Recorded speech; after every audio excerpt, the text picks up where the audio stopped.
Welcome and thank you all for coming to the Lincoln County Candidate Forum.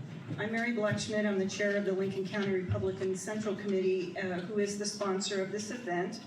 And with me is Sulani Madsen, former chair of the committee, and currently the freelance, I have to read this because it's long, freelance journalist for the Spokesman Review and news director for Spokane Talks Media.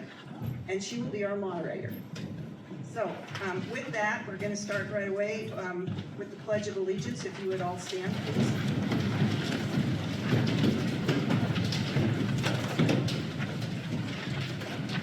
I pledge allegiance to the flag of the United States of America and to the republic for which it stands, one nation, under God, indivisible, with liberty and justice for all.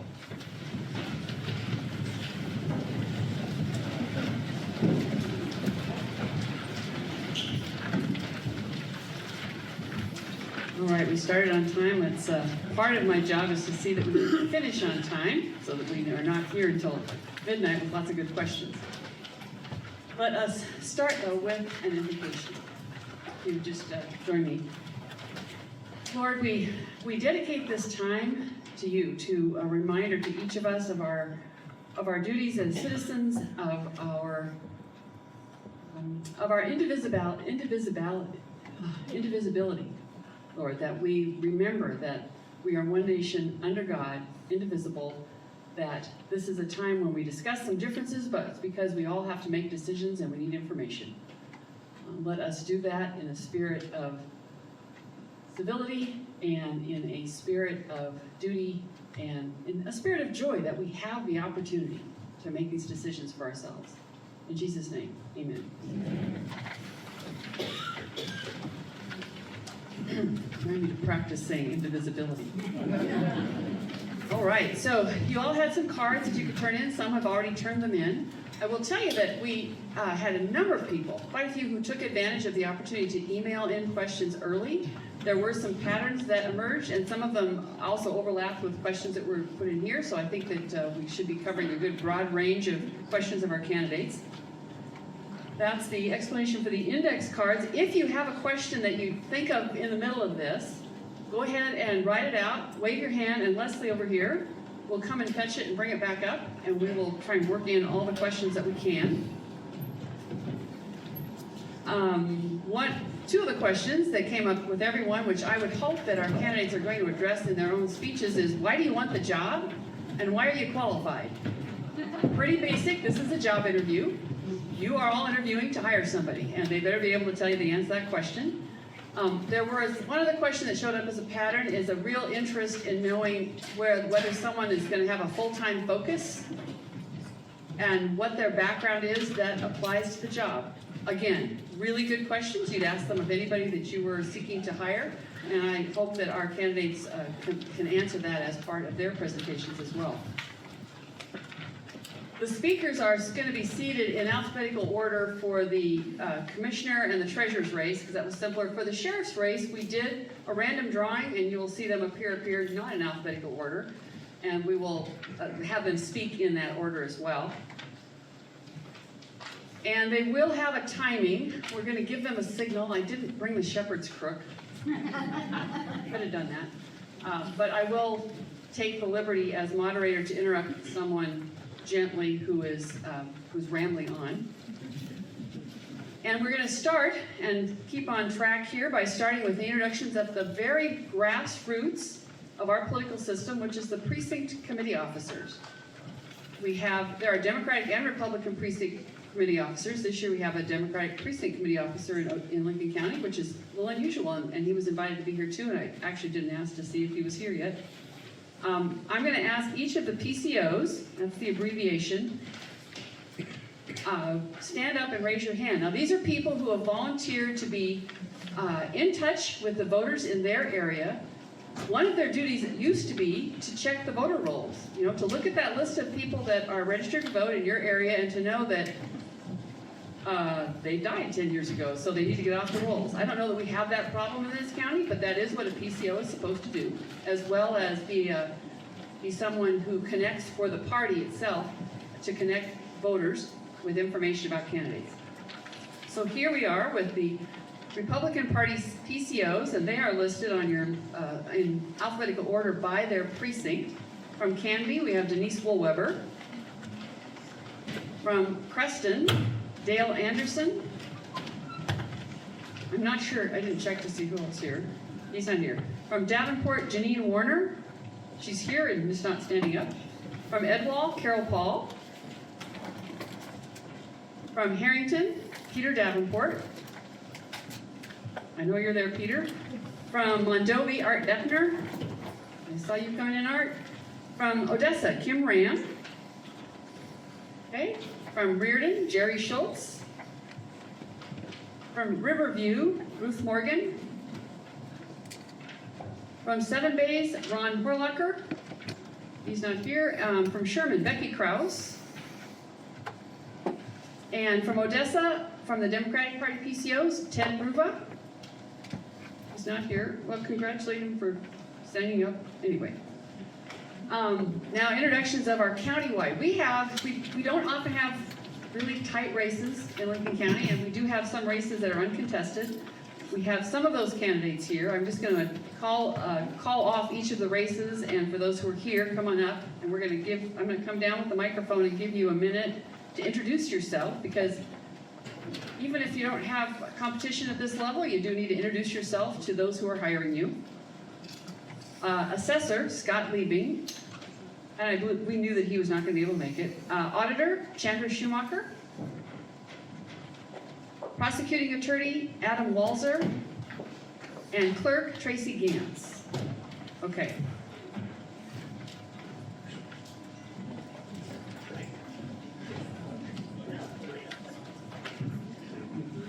Okay, then each introduce yourself and what the job is you're running for. I am Chandra Schumacher. I am running for Lincoln County Auditor. First, I'd like to say thank you all for coming. What a great turnout, and thank you for being committed to your local government. It's very important. We work for you. I was born and raised in Harrington, and I've been working at Eastern for the past 10 years, so I know a lot about government and how all that works. And I'm also a CPA. So I am excited to build on the strong foundation that's already been built for the Lincoln County Auditor position, and have been enjoying the position, I guess, since I was appointed September 1st. I absolutely love the position, so.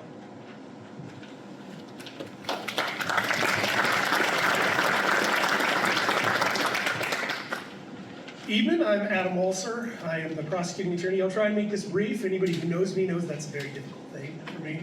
I was raised in Lincoln County, north of Reardon. My parents owned a farm there, grew up on that farm.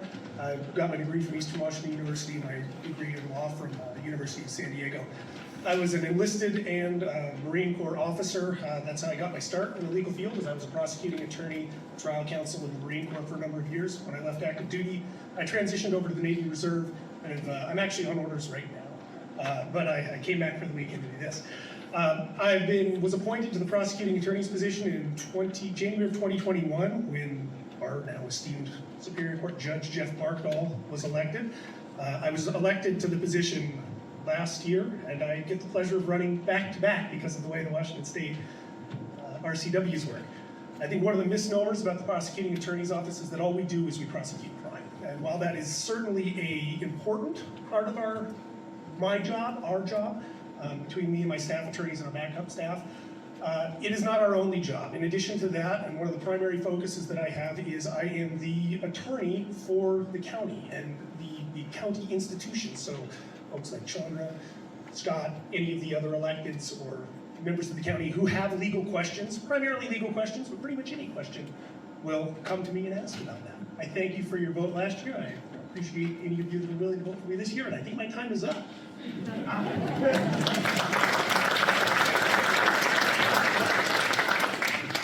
Hi, I'm Tracy Gantz, and I'm running for Lincoln County Clerk. I have been working in the clerk's office for 16 years. I started right after I graduated from college. I have lived in Davenport since I was 13, and I went to school right here in Davenport and then went to Eastern Washington University. And I'll just keep it short, but I really appreciate your support.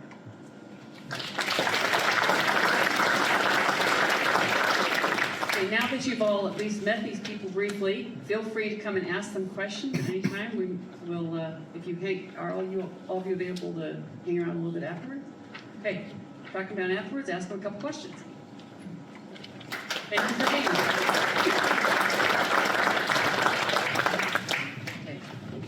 Okay, next, I would like to have Rob Kaufman and Jason DeBoard come on up.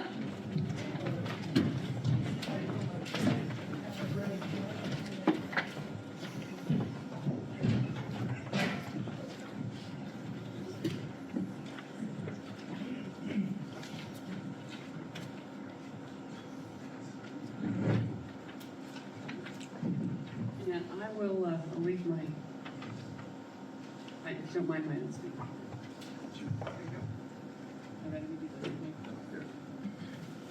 Well, good evening, and thanks everybody for coming. Pretty good turnout tonight, and thanks for Sulani and everybody that put this on, Mary and all those guys. Pretty great deal to put something like this together for us all. For those of you that don't know me, a little bit about me, I was born right here in Davenport and raised in Wilbur. I graduated from Wilbur High School in 1983, and 1 week later, I married my high school sweetheart, Shara, and tomorrow we will be celebrating our 39th wedding anniversary, so thank you. Happy anniversary. We have two awesome kids. Lindsay's 36 and Trey is 28, and 3 months ago, our son Trey and Susan provided us with our first grandbaby, Rip Kaufman, who will now be the 6th generation of my family to live in Lincoln County. Over the past 25 years, my wife and I have operated in several small businesses, and I've been a volunteer firefighter and advanced EMT for 22 years, and a Lions Club member for 34 years, along with various other community service engagements and commitments over the years. But serving you people of Lincoln County over the last 12 years has been one of the most rewarding and pleasurable experiences of my life. When I first ran for office, I pledged that I would work hard and go above and beyond to fulfill my duties that I was elected to do. I still live by that pledge every day. And my goals have always been is to do as much good for the people of Lincoln County and continually strive to make this a better place to live and leave it in a better place than I found it. I'm a constitutional conservative, and I believe that per the Constitution, governments are established to protect and maintain individual rights, none of which is more important than the Second Amendment. During my time in office, I've worked very hard to oppose all unconstitutional laws and mandates handed down by our state and federal government. I will continue to do whatever it takes to oppose those mandates and protect our individual rights from the vast overreach of our state and federal governments. During my tenure, we've been able to balance a budget, maintain adequate reserves, while not cutting essential services. And that's not easy given the 1% property tax limitation that we have to live with. I've written several articles about that, the plight of the small rural county and how that 1% affects our tax revenues and the ability to perform essential services. And larger counties can offset that problem by increased sales tax revenue. Small counties can't. And that problem continues to compound itself every year, and it makes it even more difficult to balance the budget in a small county. Ladies and gentlemen, in case you haven't been paying attention, our state and our country is in trouble. We're headed for a train wreck. This hyperinflation that we're experiencing now shows no signs of slowing down. And I think things are going to be very challenging for all of us in the coming months and years. And I think Lincoln County needs someone with a proven track record of experience and leadership to get us through this storm that is just beginning to brew. And with that, I ask you for your continued support and confidence in me so that I can continue to serve you with honesty, integrity, and transparency. Thank you.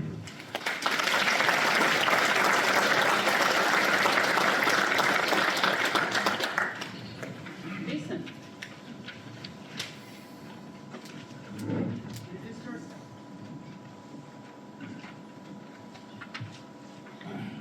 Hello, everyone. I'm Jason DeBoard, and I'm excited to be running for Lincoln County Commissioner for District 3. I grew up and currently live in Crescent, where my family homesteaded in the late 1800s.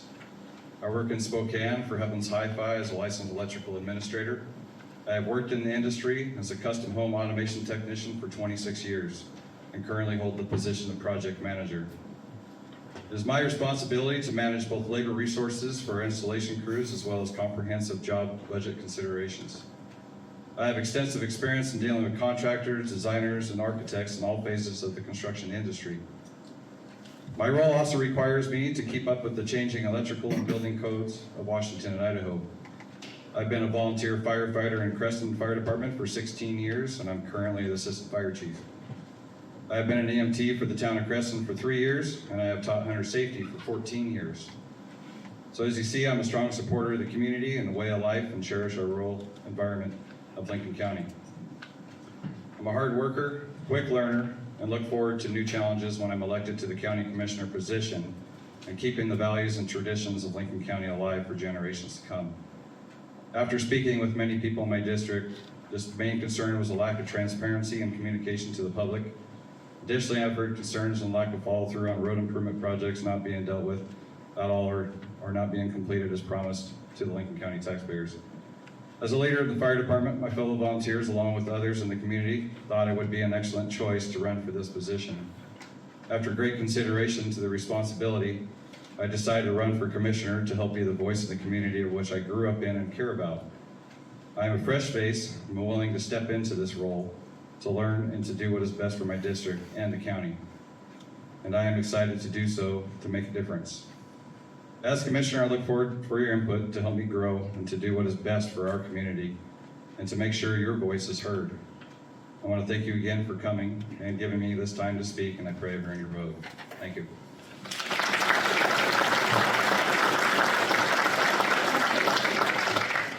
We have some questions for commissioner candidates.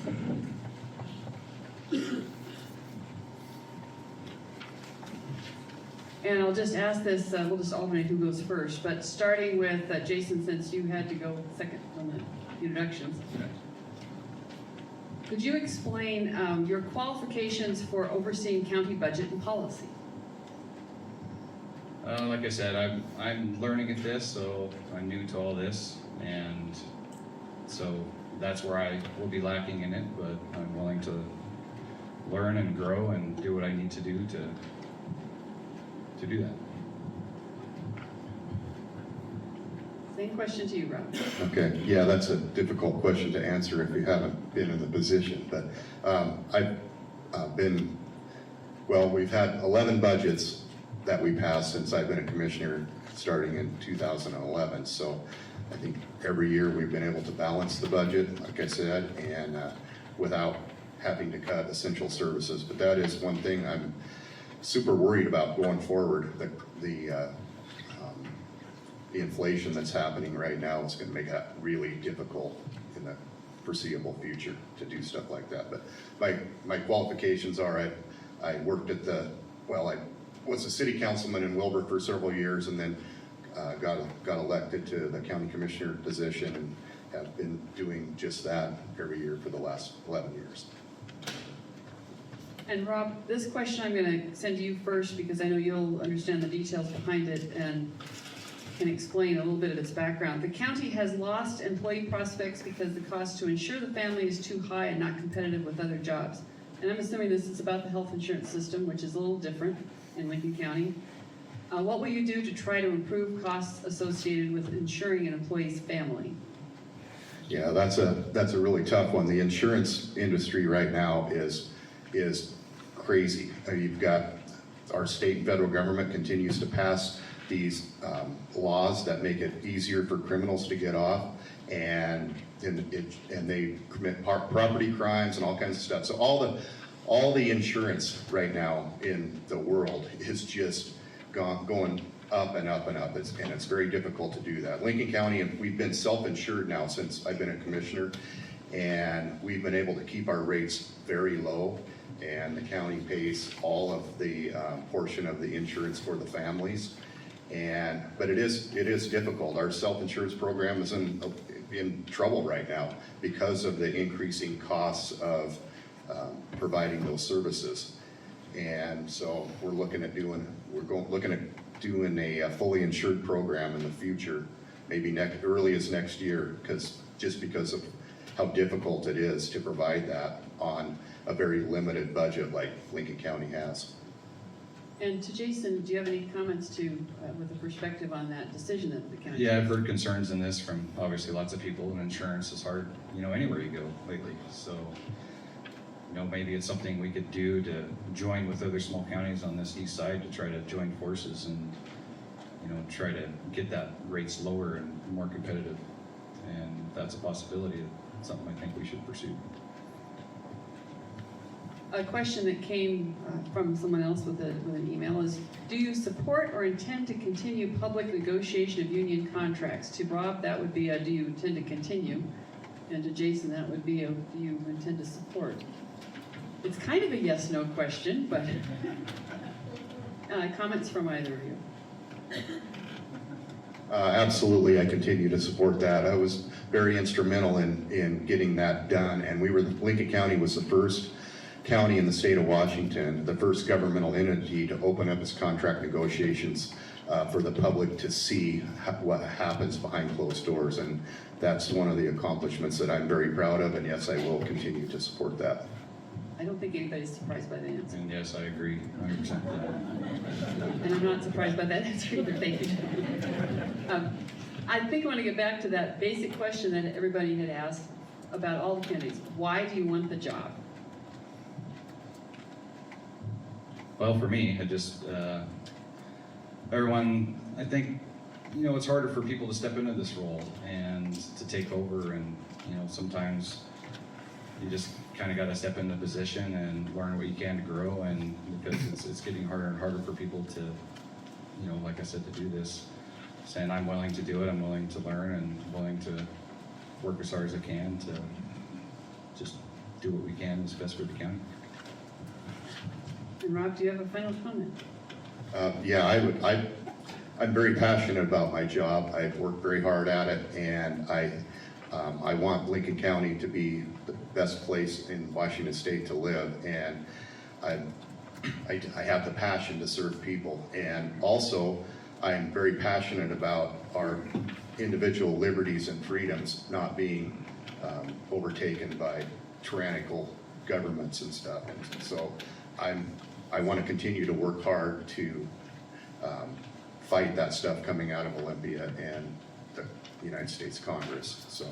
Well, that's a good segue to this last question, which came in from the audience. Lincoln County has not adopted the Washington State Growth Management Act. Speaking of regulations coming out of Olympia. How will you do a better job than your opponent at protecting Lincoln County residents' property rights by continuing to stay out of the Washington Growth Management Act? And Jason? I really don't know how to answer that question because I'm not familiar with that one. Yeah, that's a tough one, especially if you're not in the mix already. But Lincoln County never did opt into the Growth Management Act, which restricts private property rights and how people build things in the county. And we've been very fortunate that this was before me that we did not adopt that into that program. But it's getting more and more difficult because as time goes on, the legislature just keeps imposing more and more mandates down on us, and they seem like they're trying to circumvent the Growth Management Act and making us comply with those same types of things. So we will do whatever we can to fight that, but it's the Olympia machine, and until that regime changes in Olympia, it's going to be a tough road to hoe. And Jason, for you, you have had to stay up to speed on codes and all of those changes as they occur on a regular basis. Do you see a parallel in staying up to date on that with what you may face in this new position? Yeah, it's just, I've been dealing with that for so many years, so it's a little easier for me to read and understand, what they write and trying to put in the codes, and I deal directly with inspectors quite a bit too, and so, yeah, it's definitely helps for this. Okay. I'll give you each 1 minute to wrap up with the final statement. Well, thanks everyone for coming, and just pray that you get home safe tonight, and thanks for listening to us. Like I said, I pray I get your vote. Thank you. All right, appreciate you guys coming. I don't really have much else to say, but I just appreciate your continued confidence in me, and with your support, I just want to continue to serve you with, like I said before, honesty, integrity, and transparency. Those are my three things that I'm big on. So, and if anybody has any questions afterwards, I can stick around too, and be glad to answer those. Okay, thank you, gentlemen.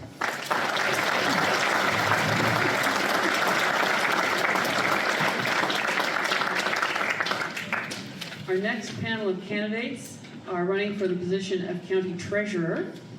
And I'd like to call up Brickner, Emily Lebert Hansen, and Brad Sweet is on vacation. He has sent Libby to read a statement in his behalf. Come on up, ladies and gentlemen.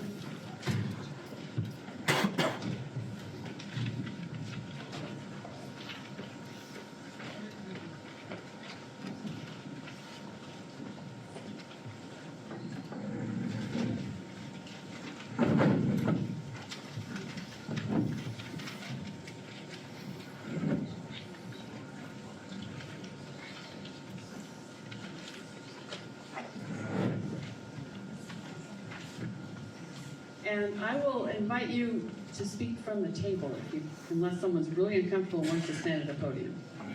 You good with that? You each got your own microphone. Okay, we'll go from alphabetical order and let Pete Brickner, you get to go first. Introduce yourself to the audience and then we'll prepare for questions later. Hello, my name is Pete S. Brickner. S is in Scott. My opening statement is, don't judge a book by its cover. I've been a full-time Lincoln County resident for 20 years. I've been a landowner for 24 years. I first purchased a piece of property from Bob and Juanita Johnson down below Little Falls Dam because we enjoyed the river. We wanted a quiet place, a place to where we could relax from working in Spokane. And our neighbors were Daryl and Ardell Bolinas and Jim and Millie Rinker. A couple of those have passed away, but I know Daryl quite well, and he could be a personal reference, but in his position right now, he can't. But I asked Jenny Wagner if he wanted a reference from my previous life prior to Lincoln County. Jenny would be more than happy to answer those questions. So I'm going to give you a bullet work history prior to Lincoln County, which I've been employed for the past 20 years. I graduated from Gonzaga in 1979, and I went to work for Mel and Evelyn Jones in Spray, Washington as a farmhand. Here's a kid out of Spokane, never experienced anything as farm life. Get this, I got paid to spread manure in the draws, driving a tractor and a manure spreader. Never would have thought. But it wasn't a career. So I applied for a position at Welk Brothers Metal Products in Airway Heights, and I got a job as a helper, sweeping floors. I applied for the apprenticeship program, 3-year program, 2 nights a week, all year around. Completed that, became a journeyman mechanic. In a union shop, you'd get laid off. So I got a couple of jobs on and off with R.A. Hansen, making hillside combines, great job. Plus with Gilder Drill out in Airway Heights, making the no-till drill. Personally met Raymond Hansen, personally met Guy Swanson, great people, great experience.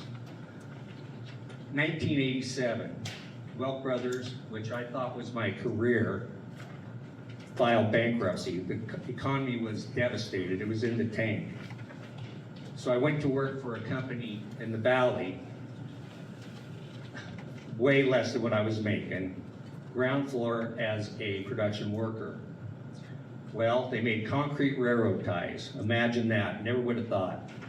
So anyway, it was a startup company. One of the forms or molds needed repair. It needed to be welded, worked on. I says, I can do it. Those 4 words changed my life in the next 15 years. From that statement, I moved up, says, well, we need to have a fab shop to where we could repair the forms in a quicker time frame. Well, then they opened up another production line making concrete outhouses. You see them all over the United States. Well, they have to have parts where they embed into the forms to make the buildings. And anyway, I'm running out of time. So, long story short, my motto is, I could do it. So at LB Foster Company, bought out CXT, I became the production supervisor with 150 employees. After that, they wanted to open up a plant in Florida, ground floor. They asked me if I wanted to take on the challenge. Huge challenge. Bare land, start a production facility. I moved down there, moved my family down there, we did it. So from there, it's I can do it attitude. Numbers, everything's about numbers, everything's about cost, budgets, finance. So now everybody knows me from Reardon School, Davenport School, and Lincoln County. I'm not a politician, I'm a team player, I'm a team leader. Politicians are a dime a dozen, leaders are priceless. Thank you.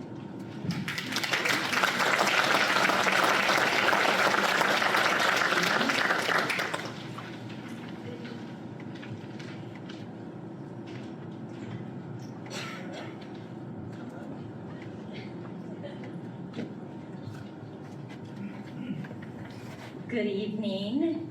I want to just echo everybody else and say thank you so much for being here. I think we all appreciate your support and your interest in really what is an incredible opportunity and important for each one of us. My name is Emily Libert Hansen, and I'm running for Lincoln County Treasurer.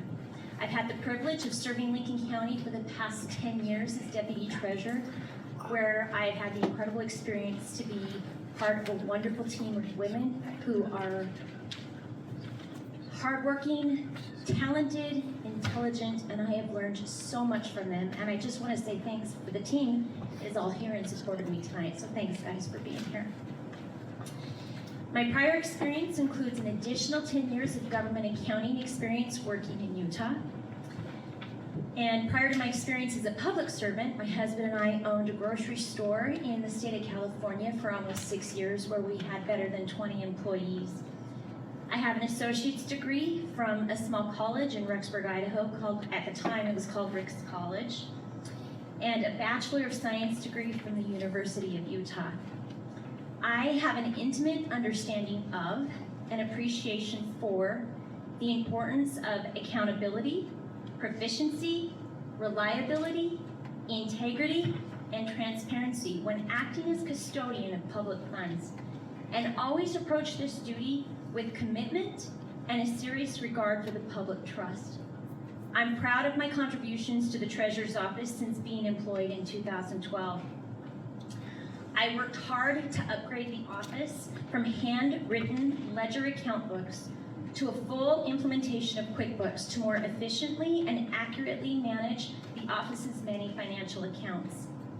My work ethic comes from my farm upbringing right here in Eastern Washington, where I learned to be resilient, resourceful, responsible, and respectful. Qualities that continue to serve me well in my professional and personal life. I've been married for 33 years to one very patient man, and have 3 wonderful children who are all here tonight. Thanks, guys. And they're 3 great spouses and 5 absolutely beautiful, adorable grandchildren that I adore. The Office of County Treasurer may seem like a bit of an enigma to many of you, so let me help you gain some understanding of what the Treasurer does. The Treasurer's Office collects all real and personal property taxes levied within the county's taxing districts. Specifically here in Lincoln County, we're collecting taxes on over 18,000 real property parcels, including assessments for the conservation, weed control, DNR fire patrol, and personal property.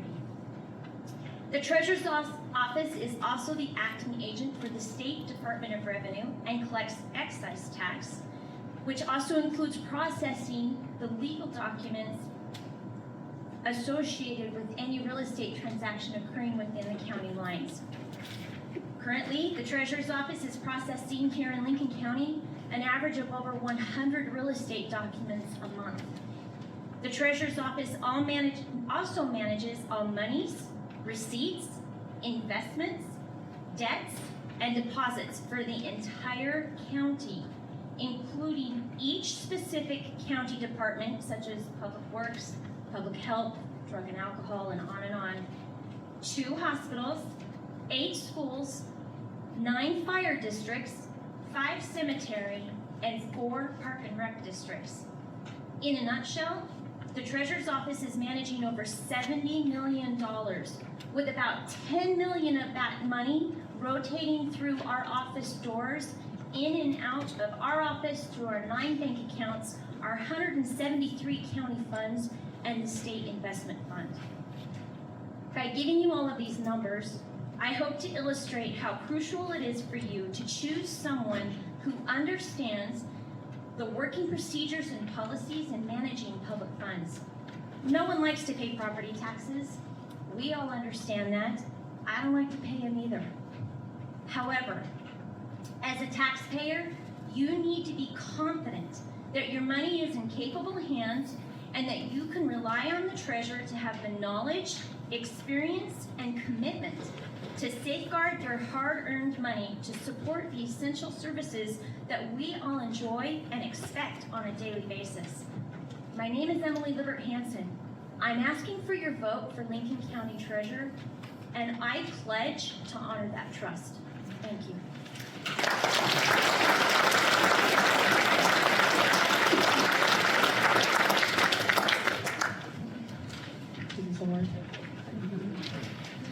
As you can already tell, I am not Brad Sweet. So my name is Libby, and tonight I'm here as a representative of your candidate, Brad Sweet, who, as you know, is running for the position of Lincoln County Treasurer.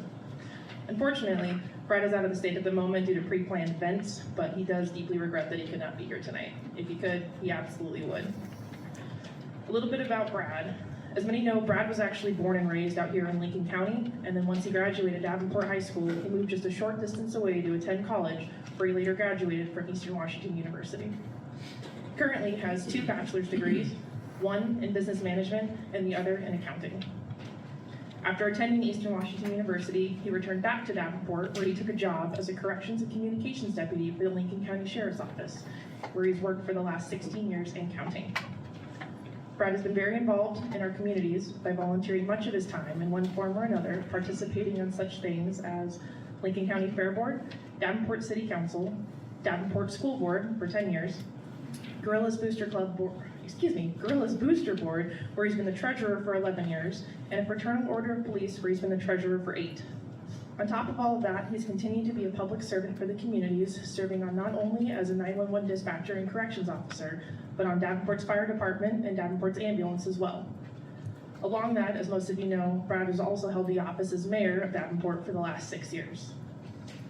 Over his lifetime of serving Lincoln County as a public servant, board or council member, and as mayor, Brad has gained valuable knowledge across the board of not only budgets, funding, financial oversight, and reporting, but also of government relations, all essential traits that will serve him well in the role as your next treasurer. Brad Sweet has spent his life serving the communities of Lincoln County in more ways than one, and he truly hopes to gain your vote so he can continue to serve you as your next Lincoln County treasurer. Thank you.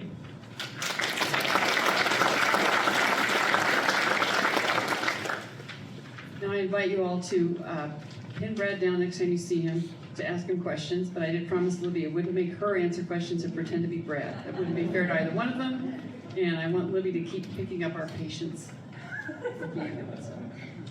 But we do have questions for our candidates that are here. And one of them is, I think it's a good one, is we'll go with you first. What are the top 3 challenges for the Lincoln County Treasurer's Office, and how will you address them?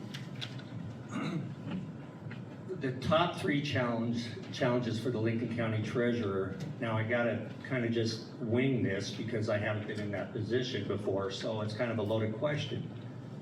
And I don't want to carry on rumors and answer by rumors. So to be fair to the voters and the citizens of Lincoln County, I cannot make up answers. That's a fair answer. I didn't know if it's something you've studied or not, so. You may pass the baton on to Emily. Is yours working now? Is it working? It is working. So the top 3 challenges, concerns to the treasurer's office, I think number 1 is, as treasurer, as the custodian of public funds, the treasurer's office really doesn't have a whole lot of control over policy and procedures. We are simply the custodian of the funds, and we are dealing with whatever, kind of to echo what Rob said, we're dealing with whatever Olympia decides to pass down to us. And sometimes that is a real challenge because many of you may know this, they pass laws frequently without having a real clear understanding of the repercussions of what those laws are going to trickle down. And then as treasurer, we are put in a position to enforce those laws. And sometimes that's a real challenge. I think that the other challenge in the treasurer's office is we are busy. Yeah, I mean, like I just told you, we're managing $70 million. There's 4 of us in the office. We are busy. And as procedures become more centered around technology and stuff, we seem to just get busier. So that's a challenge. I think maybe the 3rd challenge is, I don't know. I really feel like in the treasurer's office, we are a well-oiled machine. We do a really good job. And just like every other office, there are other challenges that arise, but honestly, I think those are the 2 main challenges that I can think of. Right, we've got a couple other questions that have come in, and one has to do with work focus. And this was specifically requested to be asked of Pete. Because you currently are working for Lincoln County in a maintenance position. You have other positions. Obviously, you have another job now. What are your intentions regarding the treasurer's office in terms of making it a full-time focus or a part-time focus? Absolutely. It'd be a full-time focus, the treasurer's office. I would relinquish my position as the facilities guy. I've been called janitor, custodian, all types of hats I have to wear. I'm the guy they call if he needs something done. But I would absolutely give that up and be 100% full-time focus, the treasurer's position. In the past, I have managed over $100 million worth of product in my position with L.B. Foster Company. I know how to manage money, where it needs to be spent, accountability, and I want to bring that experience to the floor for the Lincoln County citizens in the treasurer's position. I have not worked in that office, but I can do it. And with that being said, thank you. Well, you did a nice job of bringing that other question in, which is what qualifies you to manage the money. And I know that others have asked that same question of Brad, because he obviously has another day job now as well, and I'm sure that he will get asked that during the campaign. You can't answer that? Okay, go ahead. So, okay, this is the one. So Brad does intend to make it a full-time focus. He does plan to put a lot of effort into it. He will be stepping down as mayor if he does end up getting this position, so he can spend more time focusing on that.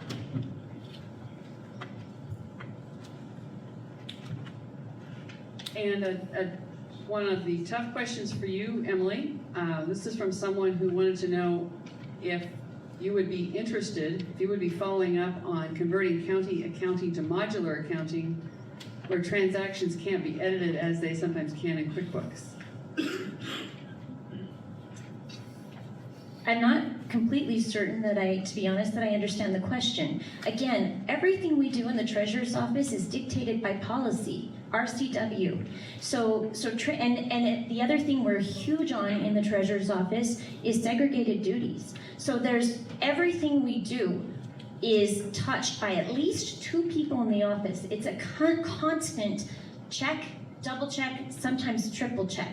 So I'm not sure about the question of things being edited in QuickBooks. This is someone who has a concern about the use of QuickBooks. Because you can go in and back edit. So again, we use QuickBooks to manage all of our accounts, but we also use other accounting reporting modules. We have FMS, we have TerraScan where we receipt our tax payments into, and all of that is double checked and triple checked by multiple people in the office. I hope that I put anybody's concern about using QuickBooks to rest. It's a tool, not a manipulation tool. Okay. So I'll give a little bit of thought to this, but answer that big question that everybody has: why do you want the job? And that would be your closing remarks. Why do you want the job? Well, whoever wants to go first. You can rock, paper, scissors. Well, I'm first in line. I've been considering this position since it's opened up. Talked many conversations with Deb, who is my wife. It will be 28 years next month. And the reason I applied for the job, not that Emily or Brad are bad people, they're great people. I wanted Lincoln County as voters to have a third choice. I feel that I could fill the obligations for the county, managing the money, and the 11th hour, the last day, I went down after my job at the county, talked to Deb, and I said, Deb, you know, I gotta put my name in, it's time. And she just looked me in the eyes and she said, Pete, I support you 100%. And that meant a lot to me. So, the second reason, if you don't try to do something and don't put your name in the hat, I would regret it for the rest of my life. It's up to the citizens of Lincoln County to choose who they feel is the best candidate for the position. So if I didn't put my name in the hat with those 2 items, I would have regretted it for the rest of my life. So that's why I put my name in. Thank you.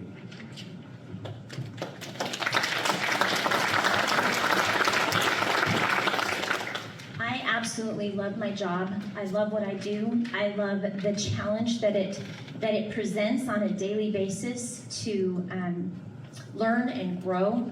I love the people that I work with, and I'm not talking just the treasurer's team. I'm also talking about every person in that courthouse and each of you who come in twice a year to pay your taxes.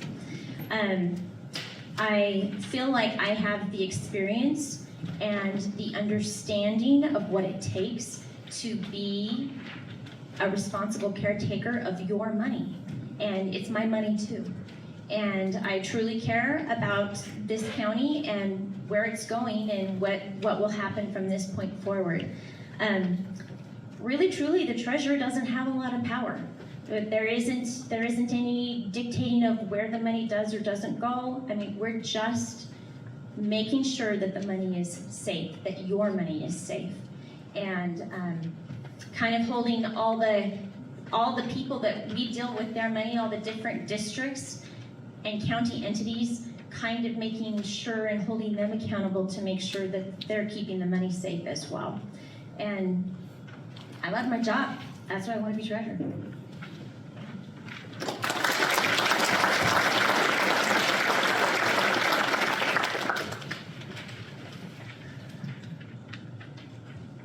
I'm not sure where to start. So, being a lifelong resident, Brad Sweet, of course, he has poured his heart and soul into this county in one form or another. As I said, he'd worked in several different positions. I mean, as a public servant to the communities, having treasurer positions in the past with different boards and councils, and then having his bachelor's degree, he specifically went back to school again just to make sure he could have a specific accounting degree so he could run for this position. He's been planning for this for several years, and he just really wants to just show you that he can do the best that he can do. He wants to continue to serve Lincoln County, and he really hopes for your vote. Thank you.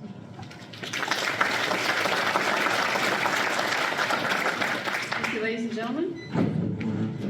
If the 5 candidates for sheriff would like to get prepared, we're gonna do a little shuffling up here to make sure we got all the note cards settled. I've been pushing our other candidates fast so that we can have enough time for more questions.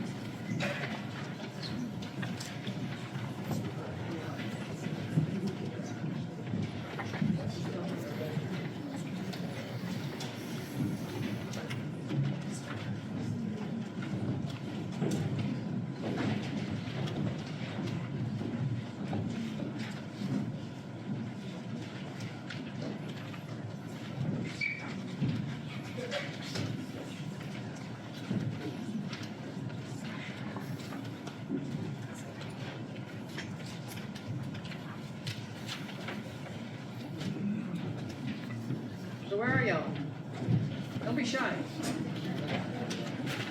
Candidates don't get to be shy. This is your one time when you get to talk all about yourself. All the time. Telford, Johnson, Mankey, Bart, Hans.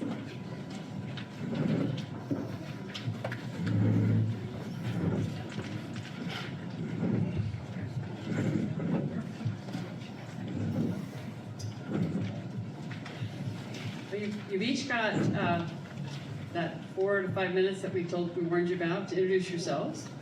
And I'm going to call you up in the order from audience's right to left, your left to right, and then we'll get into the questions. Fair enough? I'm going to try to sit. I'm going to go sit down there on the front row, and if you see me making like, wrap it up, okay? Deal. I'm going to introduce Brian. Brian, I'll just let everybody introduce the person. Will that work? Okay, first candidate for introducing Brian Telford. Good evening. Or you can use the podium if you'd like. Oh, yes.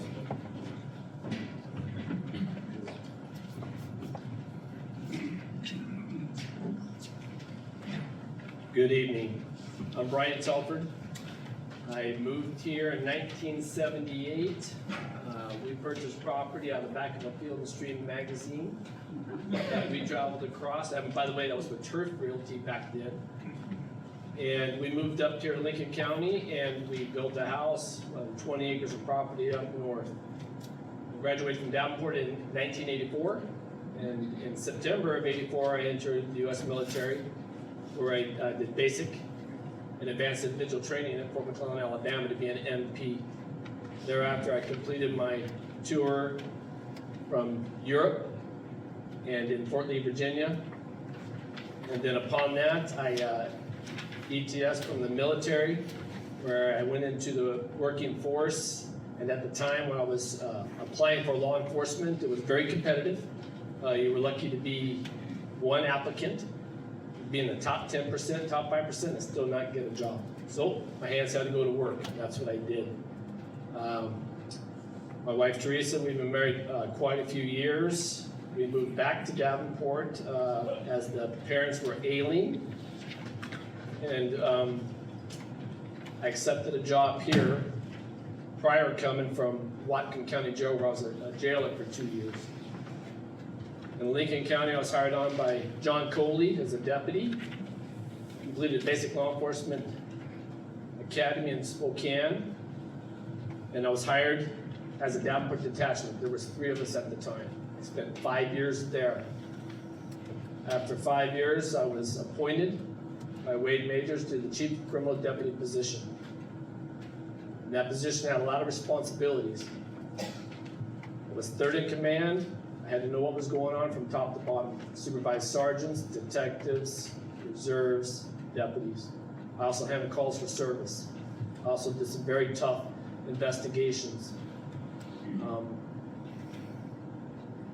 lot of those jobs, you don't sleep at night. I'm very passionate about what I did. As a matter of fact, that I did not sleep. And after 18 years, I was burnt out, tired. The brain would not shut off. I have a lot of passion for Lincoln County. I love where I live. And when I retired, I slept like a baby. And I was okay with it. And then as we know, things started to develop. And the reason why I'm running for sheriff of Maine is not what you think. It's about where we are as a society in Lincoln County with people who use narcotics, drugs, and they thieve. There was one incident I'm not going to talk about because that individual's not here to object to what I have to say. So I will talk about this. It had to do with Deb Copenhaver's praying horse in Creston. And that horse was stolen. Value on that horse is not $20,000. It is way more than that because it is important personal property. They recovered that horse in Spokane. Lincoln County Sheriff's Office did not go pick up that horse and process it for evidence. It's a value of $20,000. Washington State Crime Lab will take that horse and run for DNA and latent prints. I wanted to know who stole it. That would have been my job. That was my job. Okay? That upset me so much, I decided to run for Lincoln County Sheriff. If we don't dampen and put a halt to this, it's going to get worse. Now let's talk about the budget. Rob Kaufman hit it straight on the head. We're in trouble. I've been here before. In 2008, the economy took a tank. First to go is the sheriff's office. Tighten up that budget. I know a lot. I don't say a lot. Some of you may not know me, but I'm passionate about what I do. And I will do the right thing all the time. Next up is going to be Adam Johnson. Thank you.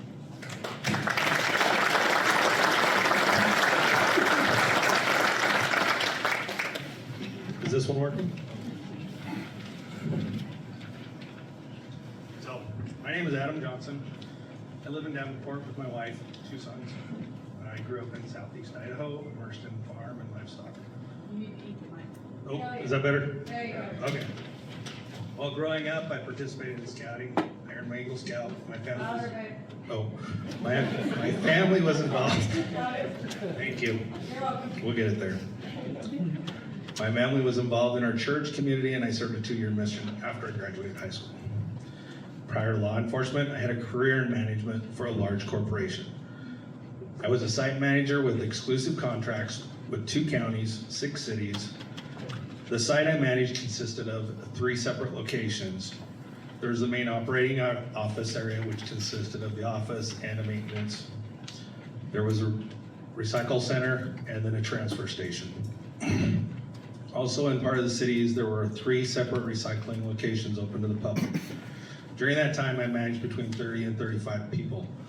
My command staff that worked with me was myself, an office manager, 2 administrative assistants, an operations supervisor, and a mechanical supervisor. I dealt with hiring, terminations, retraining, discipline issues of various degrees.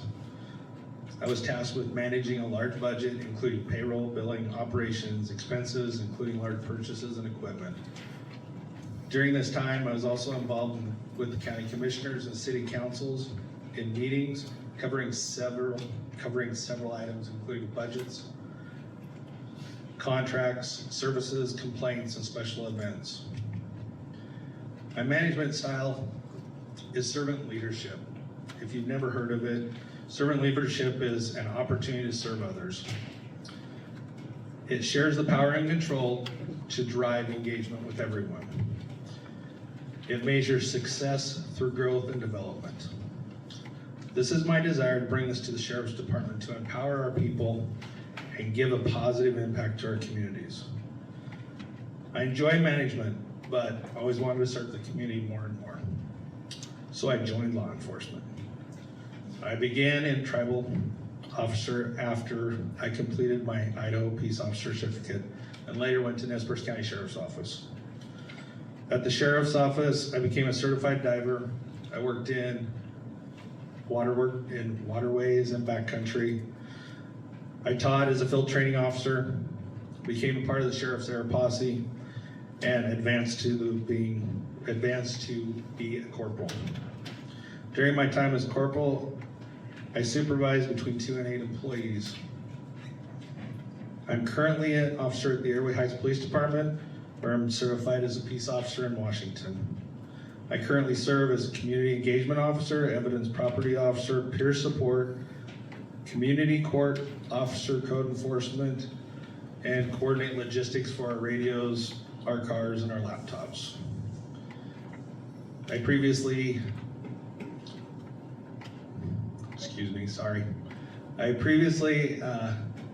had an internship with the detectives unit, and I continue to work with them now. With the future with Airway Heights, I was able to coordinate the purchase of 6 vehicles, which hopefully we'll get when this wonderful chip shortage gets over with. I've been given the opportunity to complete a large amount of advanced training certificates to better serve our community, including advanced assisting individuals in crisis, group crisis intervention, also known as peer support, which is there to help individuals or group that have gone through hard times and crisis, like the loss of a deputy, and individuals in personal. I have several other advancements, but I just want to say this is a great opportunity for all of us. I appreciate your time. Thank you. Next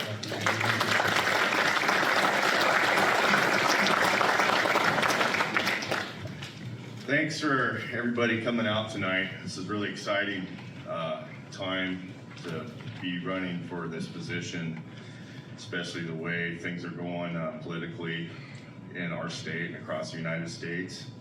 My name's Andy Mankey. I'm the current chief in Reardon. I have 4 paid reserves that work for me. We have 5 patrol cars. And if you've ever made it through Reardon without getting stopped, that's a good one on you. I am a Republican. I'm a staunch defender of the United States Constitution, and I'm an extremely strong supporter of the Second Amendment. I grew up and have lived in Lincoln County my entire life. As a member of the Reardon and Harrington communities, Creston, and 7 Days. I'm a lifetime member of the National Riflemen's Association. I'm a lifetime member of the Veterans of Foreign Wars, and I'm a current member in good standing of the Combat Veterans Motorcycle Association. I'm a member of the Egypt Lutheran Church, where I was married and all my family were baptized. I served a short 2-year term on the Creston School Board when my youngest son attended grade school there. I am married to Brandy Mankey, who owns the Crab Creek Quilting Company in Odessa, Washington, and both of my sons graduated from Reardon High School. My youngest son is currently on the dean's list, just completed his freshman year at Montana Western University in Dillon, Montana.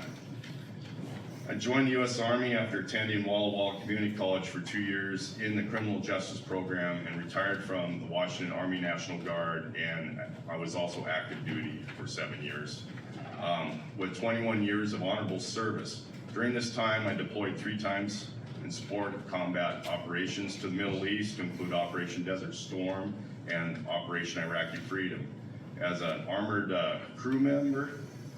vehicle crewman, a Lightfoot Infantry platoon sergeant, and as a convoy security escort company first sergeant.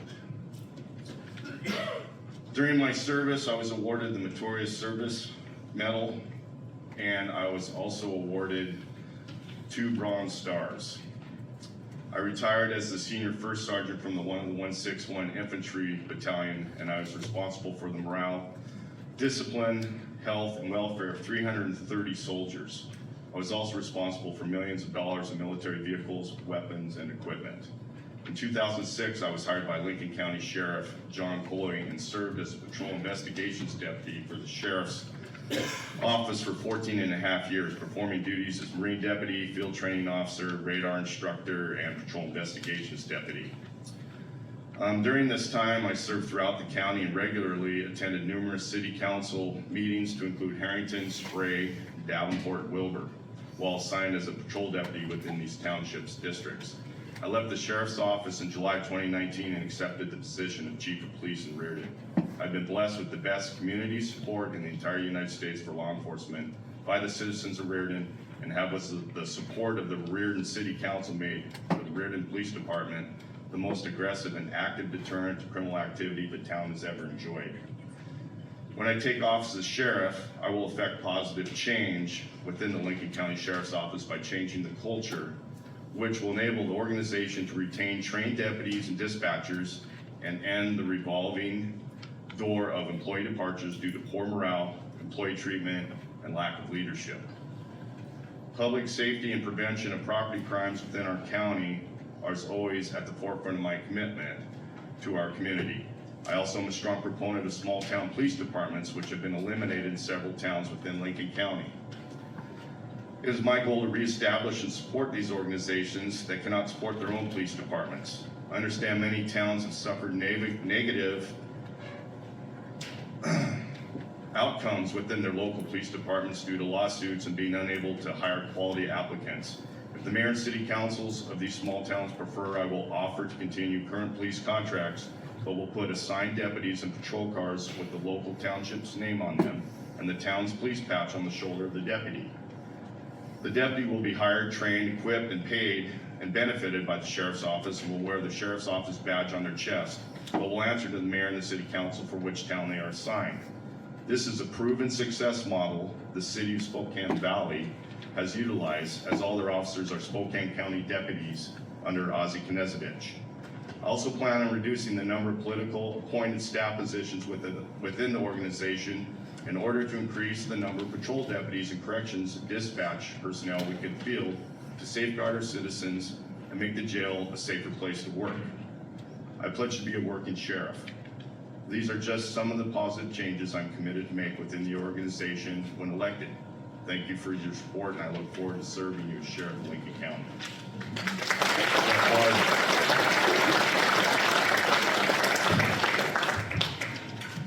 Good evening, everybody. My name is Jeff Barden. I'm a proud American, and I'm a proud Native American as well.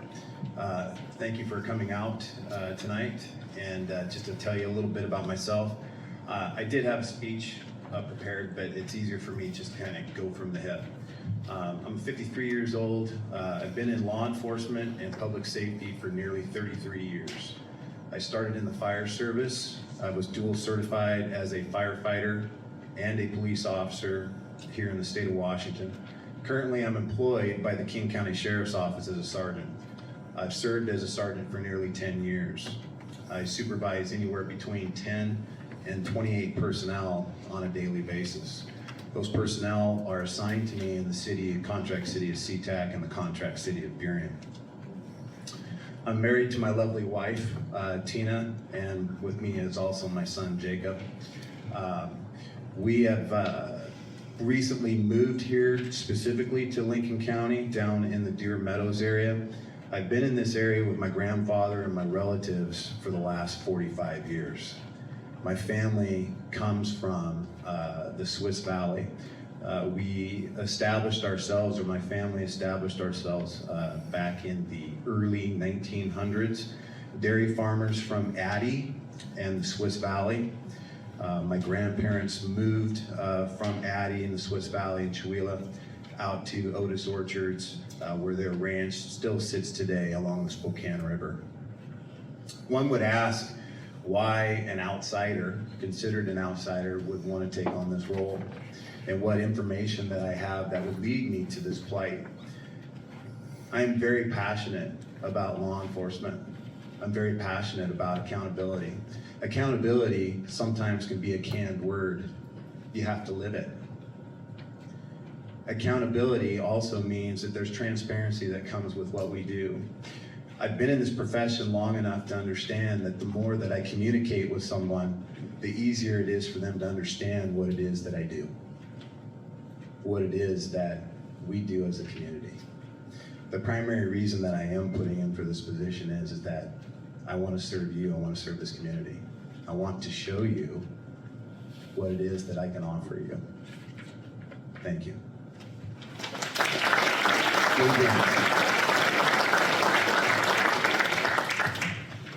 Hello, name's Gabe Gantz, and I'm currently a patrol sergeant for Lincoln County Sheriff's Office. Give you a little bit about my background. We moved to Davenport here in the 80s. My dad originally was hired as the chief of police for Davenport when they had their own PD. And so I grew up here and went to school from first grade on. Growing up, all I wanted to do was something to serve the community. So I was interested in law enforcement and I was interested in education. When I got up through high school, well, I met my wife in high school, so I got to one-up Rob here because we're actually third generation Davenport High School sweethearts on Tracy's side. And our boys are fifth generation students here at the schools. And that's one thing we love here about Lincoln County. But anyway, when I graduated from high school here in Davenport, I went off to Eastern Washington University.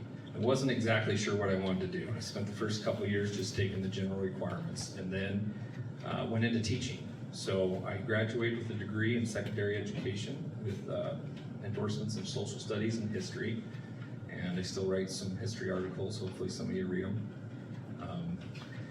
I've always, when I graduated, I gotta go back here. When I graduated from college, there were no teaching jobs in the state. And I remember 60 Minutes did a special on that because retire, rehire was a big issue. And so new graduated teachers couldn't find jobs. And so 60 Minutes did this deal where the only job available was in Seattle, and that teacher couldn't afford to pay his rent, so he was selling peanuts outside of Mariners games in the parking lot. So I quickly realized that that's probably not going to be an option. I was about to graduate. I was working at the local bowling alley here in town, and I ran into Sheriff John Coley, and he told me he had a dispatch opening. So I applied for dispatch and worked that for 16 months. Then a position opened up on the road and I went into patrol. One of the reasons I feel I'm qualified, somewhat uniquely qualified for this job, is that I've served in all facets of the operation. I've been a communications corrections deputy. I worked in 911 as public education coordinator. I also served as SRO for every county school, and that was probably so far the most positive thing about law enforcement for me in my career so far. I've been a patrol deputy, forensic child interviewer, part of the Marine Patrol Unit, field training officer, and now patrol sergeant. Back to the community service, I've also served a term on the Davenport School Board, and I was also a Davenport School Board Director, Davenport City Council member. I'm a current member of the Lincoln County Historical Society, and I've served on the Lincoln County Drug and Alcohol Center and Meth Action Team. I've also coached a variety of sports here in Davenport. I spent about 9 years coaching, and when our son number 3 came along, my wife said, I think it's time you spend a little more time at home. So that's what I did. As far as priorities as sheriff, number one, I want to bring unity to the office, and I want to focus on community service and customer service. I have this belief that you shouldn't see us only when you're in trouble. I think you should know us because we're out, because we're talking to you, we're stopping in the schools, we're stopping in businesses, and we're having a relationship. I ran into a local farmer the other day at the gas pumps, and he had his, I'm trying to think of what car he had now. It was a Ford Mustang convertible. And I visited with him a little bit, and his son was there, and he'd gone off, and now he lives in California. And the next day I ran into this farmer again, and he said, you know, my son said, Dad, that's not normal. And he told me that his son said none of his friends in California know any of the police or have any relationship with the police. And that's something we have unique here. There's a quality of life here, and that's brings me to my next topic. Is our biggest problem at the office is employee retention. Years ago, we went to an online web-based system to test for the civil service positions. And what we found is these regional tests, people will check the Lincoln County box, but they don't actually want to work for Lincoln County. So it's somewhat of a waste of our time. And one thing I would like to do is bring back local testing. We need a local testing option. And if someone wants to come out and check out our fine county, then they'll see the quality of life that we all know about in this room. And maybe that'll also keep qualified people that grew up here that want to stay here. And there's good career opportunities for that. And the last thing I want to do is just streamline inter-office functions. These are things that the public doesn't see, but we have a lot of redundancies. We have forms that we do in triplicate, and that just takes away from our ability to serve you. So just glad to be one of your 5 options here. Thank you.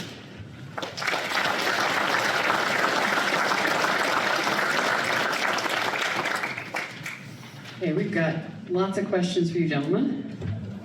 Trying to figure whether to start it with something with a really low level or start it with the big picture. But I think we're going to start with the big picture because this is the question that comes up in a number of different forms in many of these questions is how do you see the challenge of being the sheriff with all the responsibilities and the duties that contains, and what do you do when that comes in conflict or appears to come in conflict with the U.S. Constitution or the state constitution on a particular law or mandate? And a lot of the questions have to do with enforcement of unconstitutional mandates, such as masks or gathering sizes, which many people see as unconstitutional, unconstitutional laws regarding the Second Amendment. Those are questions that will come up to every one of you, whoever is elected. What do you bring to that principled ethical dilemma that every sheriff in this country, in this state faces? And you get to go first. Regarding mandates and unfunded mandates, those are sent down through the state or CJTC or whomever. The sheriff has a responsibility. Number one is to uphold your Second Amendment, your right to bear arms. Let's throw out that 30-round clip. Am I gonna be told to go out and confiscate those clips from you? Absolutely not. They put a clause in there, what's mandated, what's not mandated, who's grandfathered, who's not grandfathered. I will stand up for what's right. Now, Adam Walzer is a prosecutor. That's gonna be my first stop. We're gonna talk about this. The second stop is I wanna know what WAPA's gonna do. I want to know what the Washington State Police and Chiefs are doing, what their legal team is doing. I want to be on the same page as what they're doing. Don't get me wrong, I'm not going to agree to everything that they want me to do. I'm going to do what's right for us and myself. Thank you.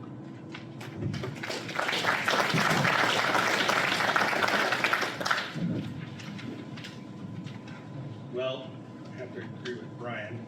He covered a lot of it very, very well. I can tell you that I think we're all very pro-gun, Second Amendment. The mandates and stuff like that, they're passing down. We're gonna do a lot of research before we do anything, take any enforcement action on those.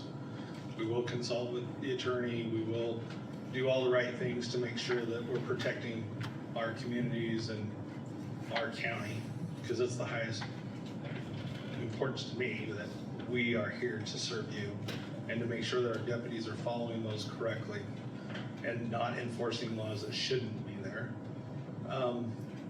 As far as all the mask mandates and stuff like that, those aren't something that we're gonna enforce around here unless there's some weird clause that we're forced to do on, but I just don't think it's ever going to happen. Thank you.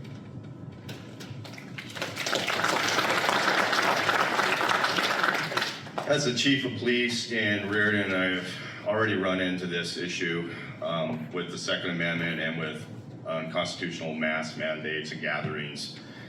And to be quite honest with you, we disobeyed the tyrannical mandates coming out of Olympia across the board. My first example is we didn't close down the town. We did not make businesses close. Actually, the Speed Trap Bar and Grill became a speakeasy. The owner boarded up the windows and it appeared that it was shut down and you had to know the secret knock to get in. And on Saturday nights, it was chest to chest in there. You could not move. The only business that shut down voluntarily did. And then when the Liquor Control Board came down on the Speed Trap and they came to me, I said, well, we're not gonna enforce that. I don't work for you. I work for the mayor of the town of Reardon. We're not gonna do it.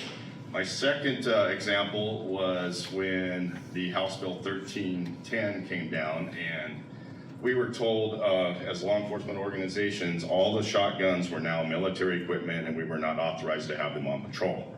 Well, guess what? I think Reardon was the only law enforcement organization in the state of Washington that did not maliciously comply with House Bill 1310. In fact, we went qualified with our shotguns during the mandate to take them off patrol at the Spokane Police Academy with one of their range masters, and we were applauded by SPD. Another example is we had a young man from Idaho, who was 19, had a loaded handgun. In Washington State, you're not authorized to have a handgun in your possession until you're 21. And you have to have a concealed carry permit, which you no longer have to have in Idaho either. And he was stopped by one of my patrol officers. Well, we could have arrested him, we could have impounded the car, we could have taken him to jail, but what we did was the least amount of enforcement that we could possibly do. We cited and released the young man, and we confiscated the sidearm for safekeeping. We spoke to the prosecutor and we said, hey, look, this kid, you know, he's from Idaho. They don't live under the same tyrannical gun laws that we do in Washington. And we really can't get behind it. We don't want this kid to be in trouble. He doesn't have any criminal history. Let's give him the gun back. And the prosecutor agreed. So charges were dismissed. The parents came and got the sidearm, and the young man, he'll learn a valuable lesson that, you know, you gotta know the laws of the land when you come into another state, when you cross state lines. So those are just some of the examples that Reardon has done to avoid hurting citizens of the United States and to uphold the Constitution, not the mandates coming out of Olympia. Thank you.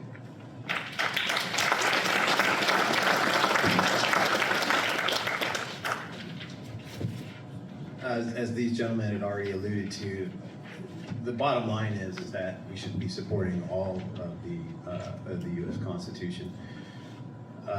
I've had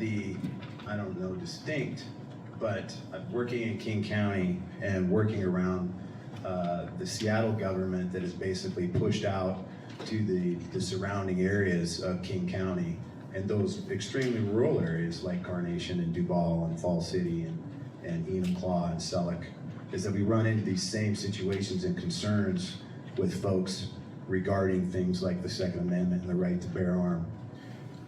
The main thing that we always have to consider is that we take into account and research the law as it stands, not interpret it. I'm not an attorney, but I've gone to our legal advisors multiple times to ask them their advice, and what it comes down to is the reasonableness. If you have the option to research something prior to, then that's what we do. We research it, but we aren't going to be going out to your homes and taking your firearms, and we're not going to be going out to your ranches where somebody may have an extended count round magazine and take your magazines. The bottom line is that we still abide by the law. We need to research those avenues prior to taking any action. That's all I have.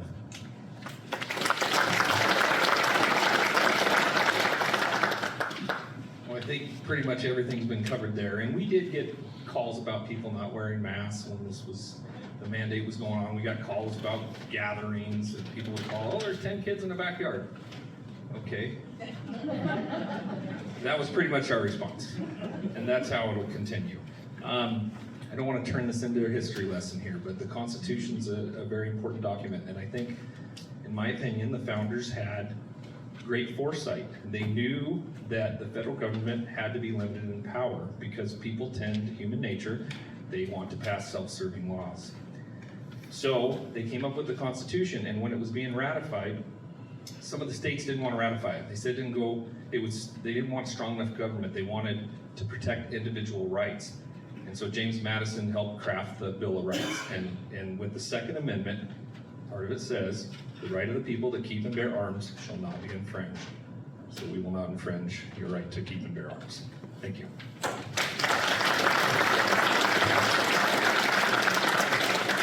So I want to move on to a question that came up, one that actually, Andy, you already answered in your presentation, and it's about contract cities and how you would see, what would be your plan or your intention for handling the contract cities in Lincoln County. And we'll just go ahead and start at that end. I'm going to keep starting with a different person here.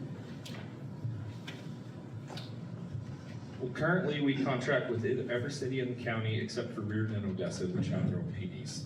So as far as how we would continue serving those, just like we are, but we need a better working relationship, and that starts with just communication. All of us, I guess at the office have taken turns going to city council meetings, and I think that's what needs to happen, is just to go to their police and fire committees, and what can we do better, what have we done good, what can we fix, and yeah, we just need to work together to come up with the best level of service we can.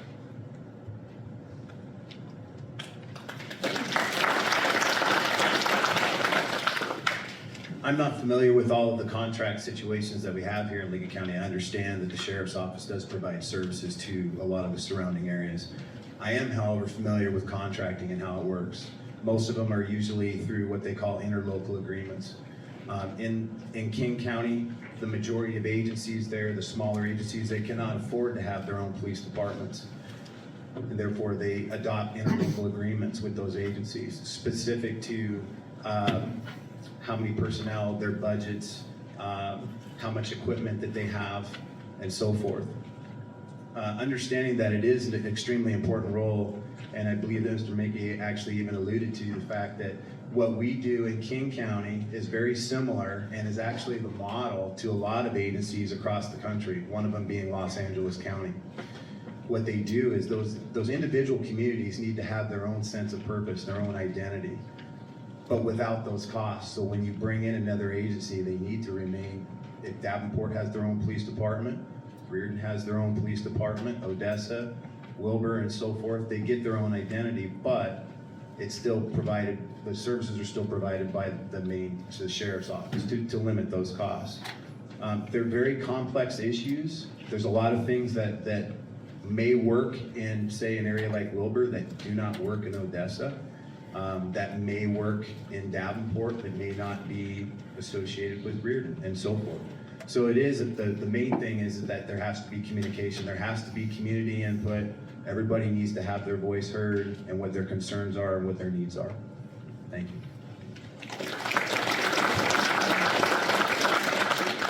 The contracts are not good. Andy, I thought I said you already answered that question. Yeah, but I have a little bit to add to that, if we have time.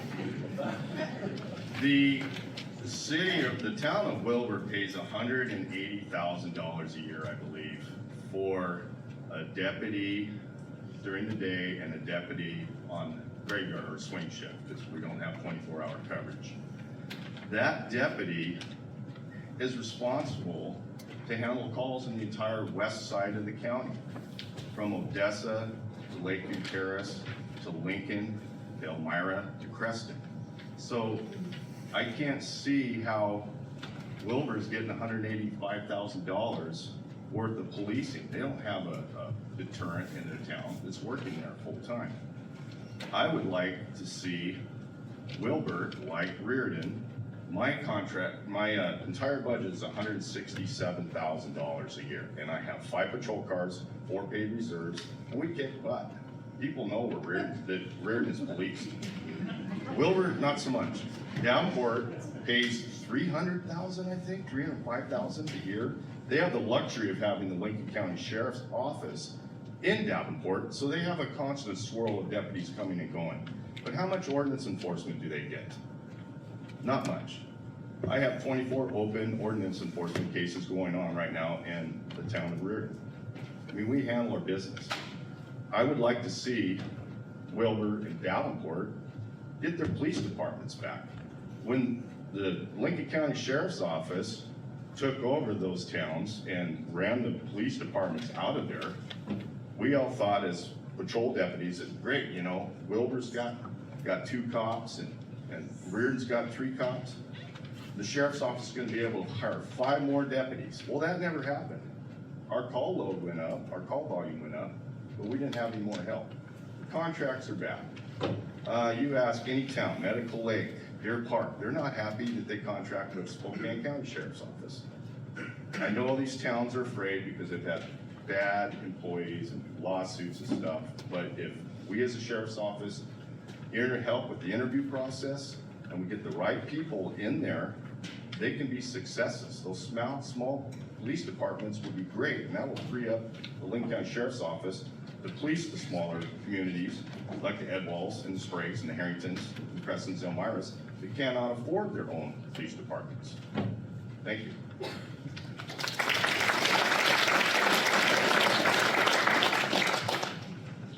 So, a lot of what I'm hearing, and I've been to some of the city council meetings and stuff, and I've talked to some of the mayors and things, and they've told me that their biggest concern is the cost of what's coming in front of them with the height, gas, and everything else, and how feasible is it going to be for them to do it. I can tell you that it's important that they at least look at it, bring it and look at it to the table, and then have the sheriff's department come in and look at those numbers and help them and say, is it feasible to do their own, or is it feasible to stay with the sheriff's department? It's very important to give them an identity. I agree with Andy. He's got that nail right on the head on that one. So we need to stay in contact with our small communities. That's what makes Lincoln County great, and we don't want to lose that. Thank you.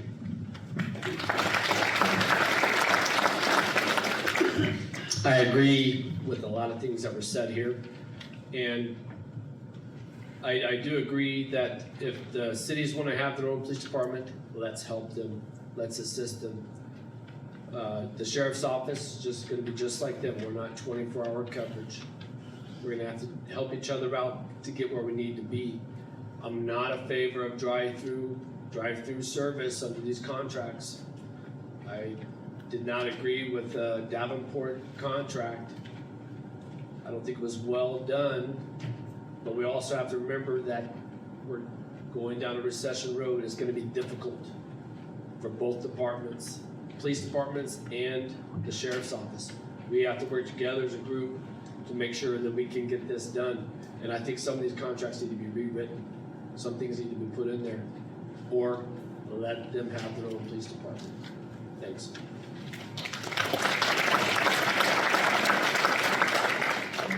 We'll take another very local question. Start with you, Jeff. What will be your approach to speeding on residential roads? How are we gonna, we know how Reardon deals with speeding, and everybody gets a ticket. But how? I've heard about Reardon, yes, I've heard about Reardon. Some of the things I didn't mention to you folks is I grew up in Deer Park, and I had the distinction of having a small agency that was there, and then the Spokane County Sheriff's Office came in, and we went from having several personnel in the city to just one when they weren't taking their union break and had to go into Spokane because there was no 24-hour places to eat. When it comes to speeding, I run the traffic enforcement unit, motorcycles, in the city of SeaTac. City of SeaTac has a transient population of about 150,000 to 200,000 people per day, mainly going to SeaTac Airport, which I'm sure many of you have flown into. If you've ever been stopped by a motorcycle, you're not getting a break, you're getting a ticket. That's what they do. I live out off of Miles Preston Road. And I think that even though I'm new to the area, that when I've been out there on the skid steer or on the Miniacs, and I've seen somebody come moving down that road, they've probably seen my ugly mug out on the side of the street staring at them. There's a distinct and reasonable option to speeding anywhere. And it is an individual officer or deputy's responsibility to enforce when it's necessary. A lot of it is an education piece.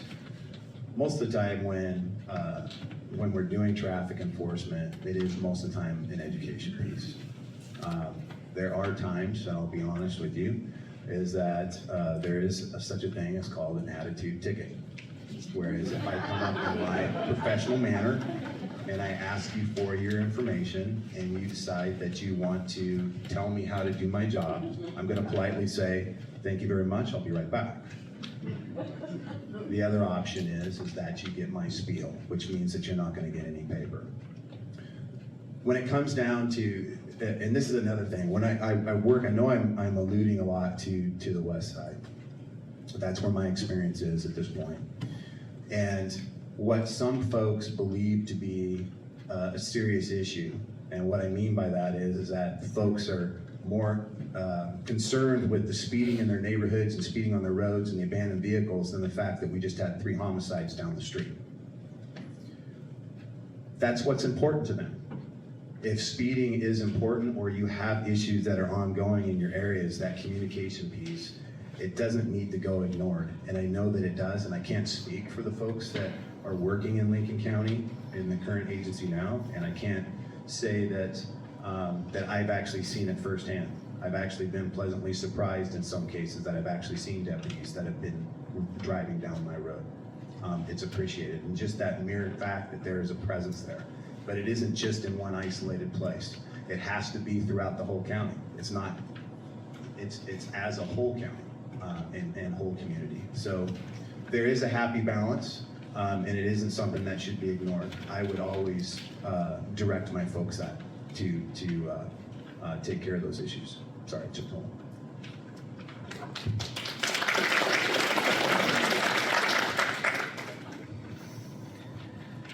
I think traffic enforcement is probably an area we actually excel in here in Lincoln County.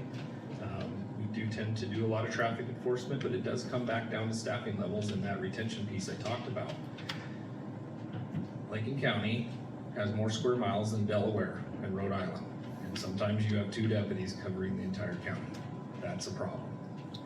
So how can we be everywhere at once? And every single time, it's Murphy's Law, you get a call in Sprague, you're gonna get one at Lakeview Terrace, which is Grand Coulee. You could run code for 130 miles an hour for an hour in this county. So we have an employee retention issue. We've got to keep the employees we have. We've got to be able to get more employees, and we have to do more with less, as we always have.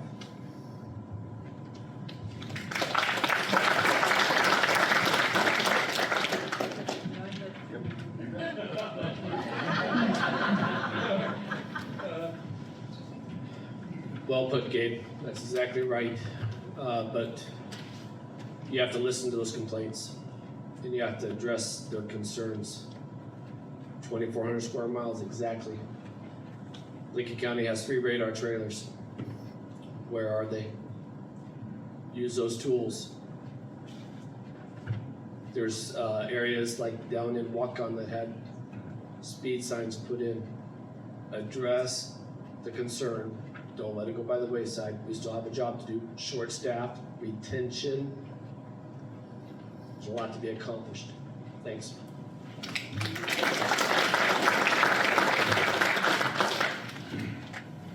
So being kind of the outsider, I guess, I can tell you that, yes, when you have the complaint, they are important. You do need to listen to them. You do need to pay attention to them. Speed can be a very deadly factor. I do believe that most officers are very smart. They use their officer discretion when it's available and when it's effective. A warning sometimes works for some people. We forget sometimes. We're in a hurry. We are busy. We have a lot going on in our lives. And I'm glad that they take that into effect when they talk to people. But also there are those ones that do deserve it and earn it. So anyway, thank you.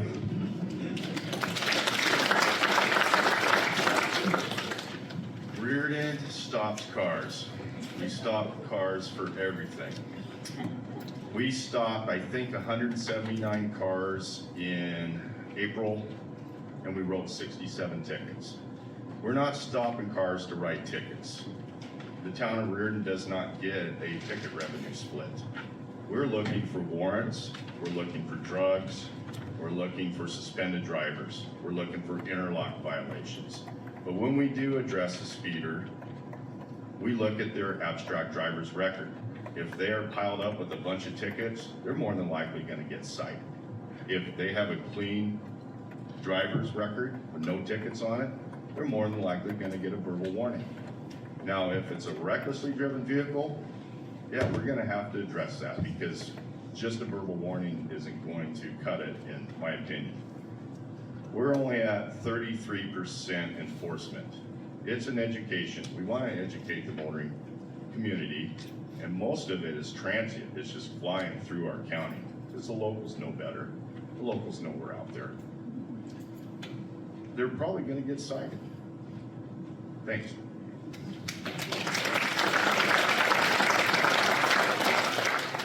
So on to a tougher question area, as it reflects on incidents in Texas recently. And the question is to describe your formal training which qualifies you to lead Lincoln County Sheriff's Office during a mass casualty event. And there are people who have asked, looking for, how would you approach a crisis management situation like that? What are the steps that you take? And would you be interested in supporting the arming of properly qualified teachers on school grounds as a way of protecting students?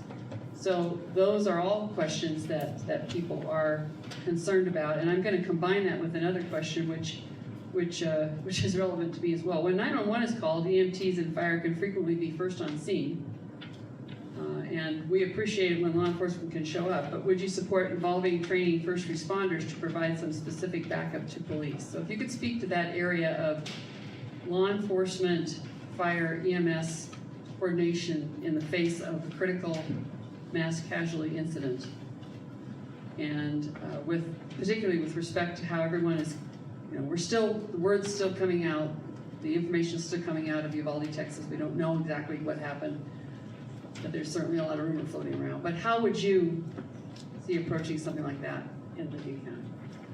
Tough question, and since I was coming this direction, I guess, Andy, that means you.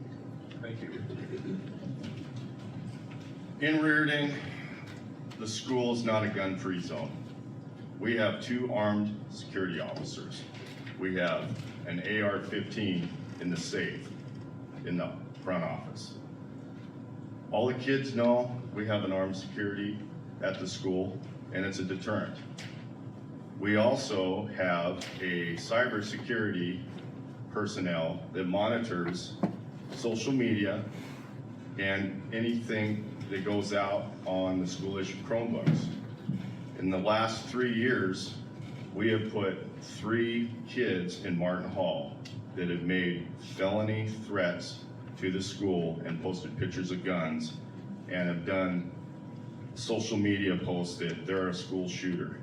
We also put an adult in jail that threatened to get a gun out of a pickup at a football game and deal with some kids that he went to school with in Reardon.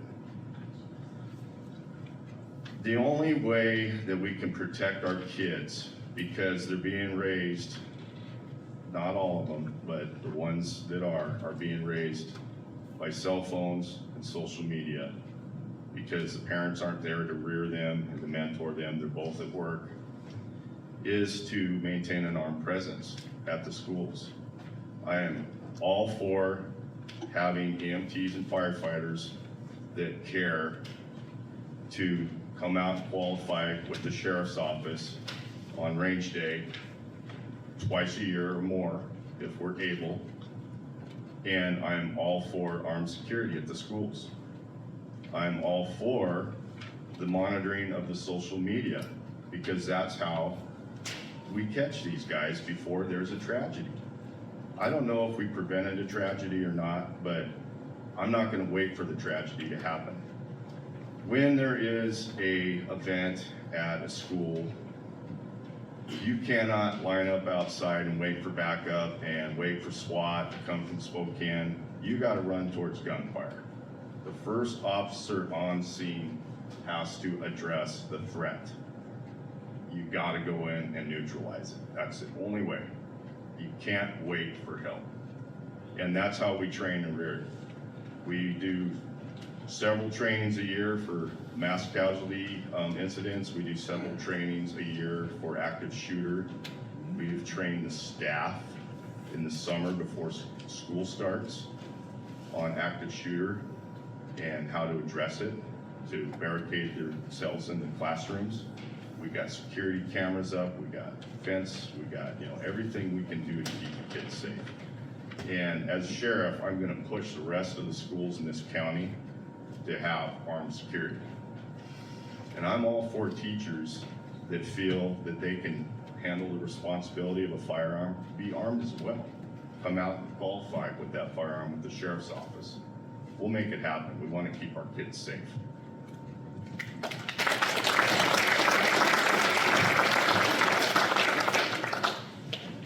Well, that's a very hard act to follow. Andy covered a lot.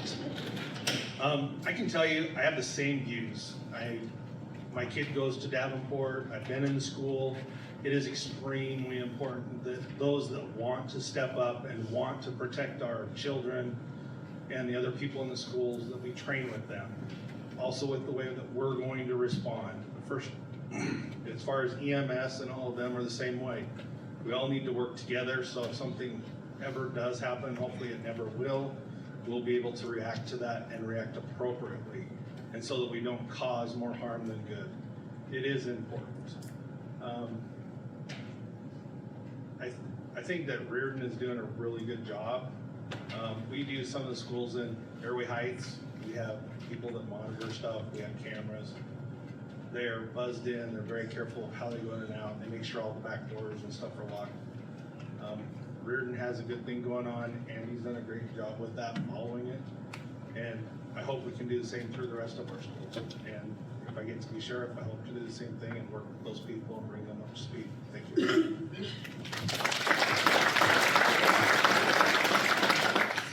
Well put by Andy and Adam. Some of the mass casualty active shooters and training, Lincoln County, when I was employed there, we did active shooters. We've done mass casualties. We've included EMS and firefighter. That went by the wayside. That grant is gone, but I don't understand why we're still not doing the training. Armed security. I've been to Reardon School. I've seen the armed security. I think they got a good plan going on over there. They have great cameras, access to and in from the school. But we gotta remember, if somebody wants to get in that school, they're gonna get in.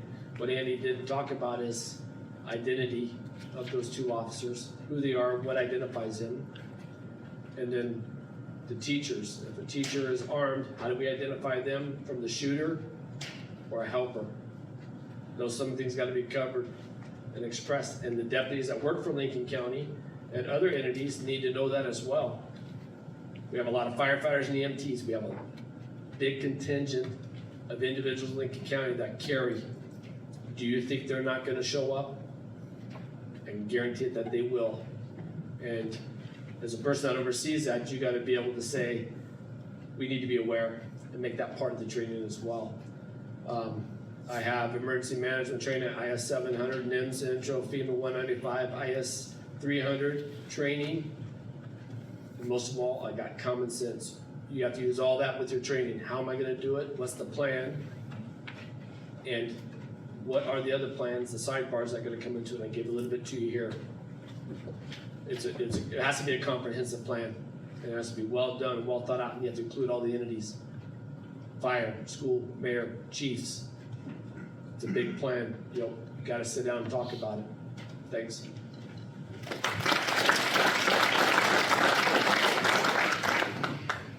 They've hit most of the topics here, but the school board can authorize staff to carry weapons if they choose. I will say that local schools administrations have been somewhat against that in the past. If that's something we're concerned about, we need to be talking to our school boards and administration. But I fully support them carrying staff. We have teachers that are hunters, we have teachers that are marksmen. Why not? We also have teachers that lose their keys every day, so those ones probably don't need to carry. So, we all know one. Okay, but we do have to work with fire, we have to work with ambulance, and it's, to be honest, it's chaos, and I hope to God we never have to deal with that here in Lincoln County. And Reardon has made school safety a priority, and they should be commended for that. As far as first responders, other outside first responders being harmed, I think that would be a good thing too. And I can think of one example. When we have a shooting or some incident like that, we will page EMS and fire to stage. And they're gonna stage at the fire station, and they're gonna be a distance away because it's not safe until we clear the scene. It's sort of what the past training's been. And there was a gentleman in Reardon a few years ago, and he was cleaning his pistol and he shot himself. And it went out, and even though he shot himself, everybody staged because they didn't want to go in there not knowing exactly, was he there to shoot somebody else? Our nearest guy was in Fort Spokane, and he almost bled out. Luckily, one of the volunteer firefighters was one of our reserve deputies and responded to clear the scene so he could get aid. But that is definitely something that we need to look at and consider and see how that all works together. As far as qualifications, a lot of what Brian said, EMD train, we've done active shooter train, we need to bring that back, it's been a while. We need to make that a priority again. And then as SRO, I had a lot of experience, we'd go over school safety plans annually, usually with a school, every school has one, but that's something you have to keep on too. Schools in this county have done a good job of putting money towards locks, buzzers to get in, but if you drive by the school, you'll probably see a propped open door most days out of convenience. So that's something that has to be looked at and taken seriously. Thanks.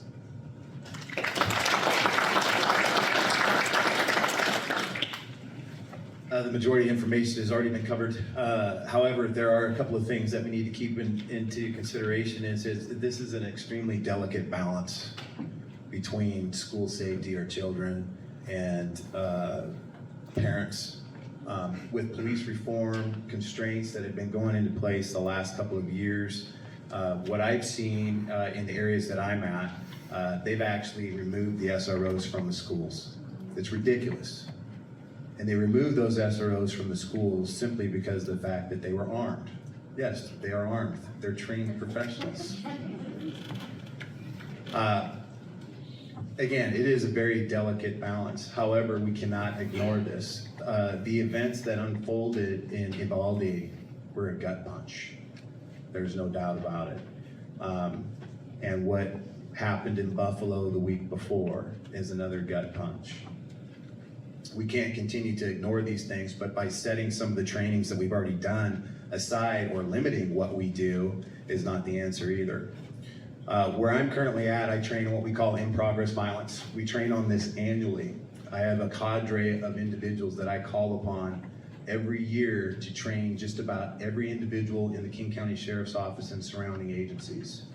This is free cost. I train with in-progress violence. We are currently and continually update our school plans. The schools change. We have a lot of new schools in the areas. We have a lot of new entities that are affiliated with those schools and so forth. So on the topic of our first responders, I have firsthand experience with this. In California, it was always a standard protocol when you have a violent crime is that your fire and EMS always stage. My company officer or captain would always say, "What do you want to do, fellas?" I said, "Well, we've got food on the stove. Let's just go in there and get them." But that was a decision that we made against our protocol. And the standard protocols that we have now in law enforcement is for EMS to stage because they aren't properly trained. In the areas that I work with now, our EMS are training with us in limited capacities. Not necessarily armed, but taking into account what they can and cannot do. Everything from wearing ballistic body armor to actually carrying shields and putting together team elements, teams of 4, teams of 5 to actually go in and actually collect the casualty and remove them. This is another thing that we need to discuss as a group. That's ultimately what it is. Thank you.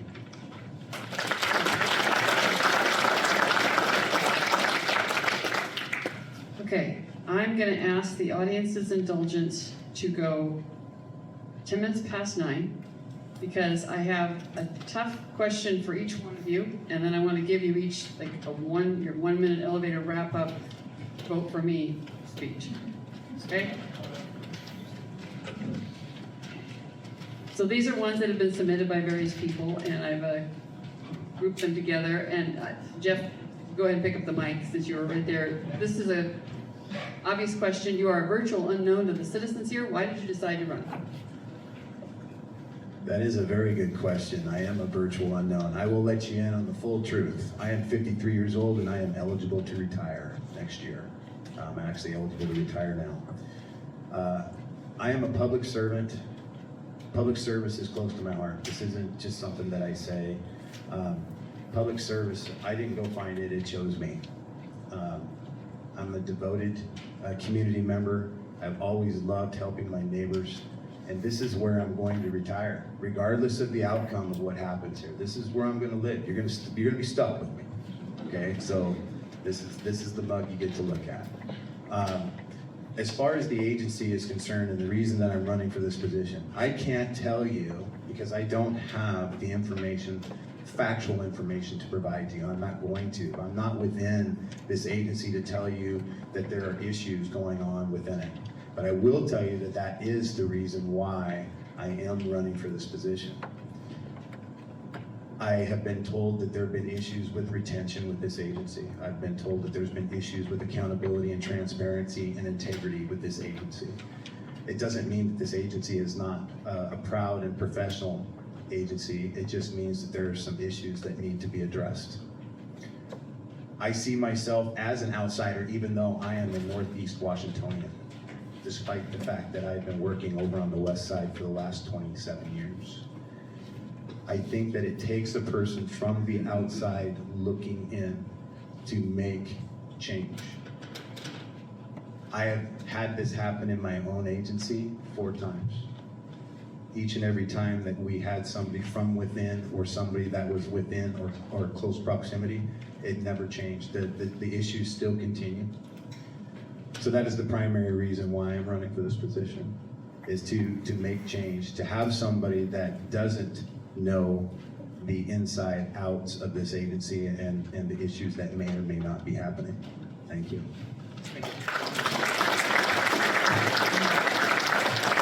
Combination of an answer to the question and a nice 1-minute wrap-up.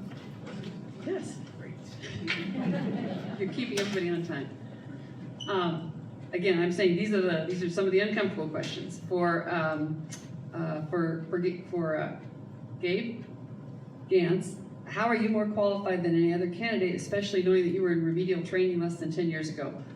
I don't know the circumstances of that, but people are asking that question, so here's your chance to answer it to the public. Well, I don't call any remedial training. I think there was something one time where we were highly focused on stats to the point where it was within decimal points. And it got to this point where it was so ugly that you had to be within 10% of the average of traffic stops for the whole department. It became a quota. And I don't do quotas.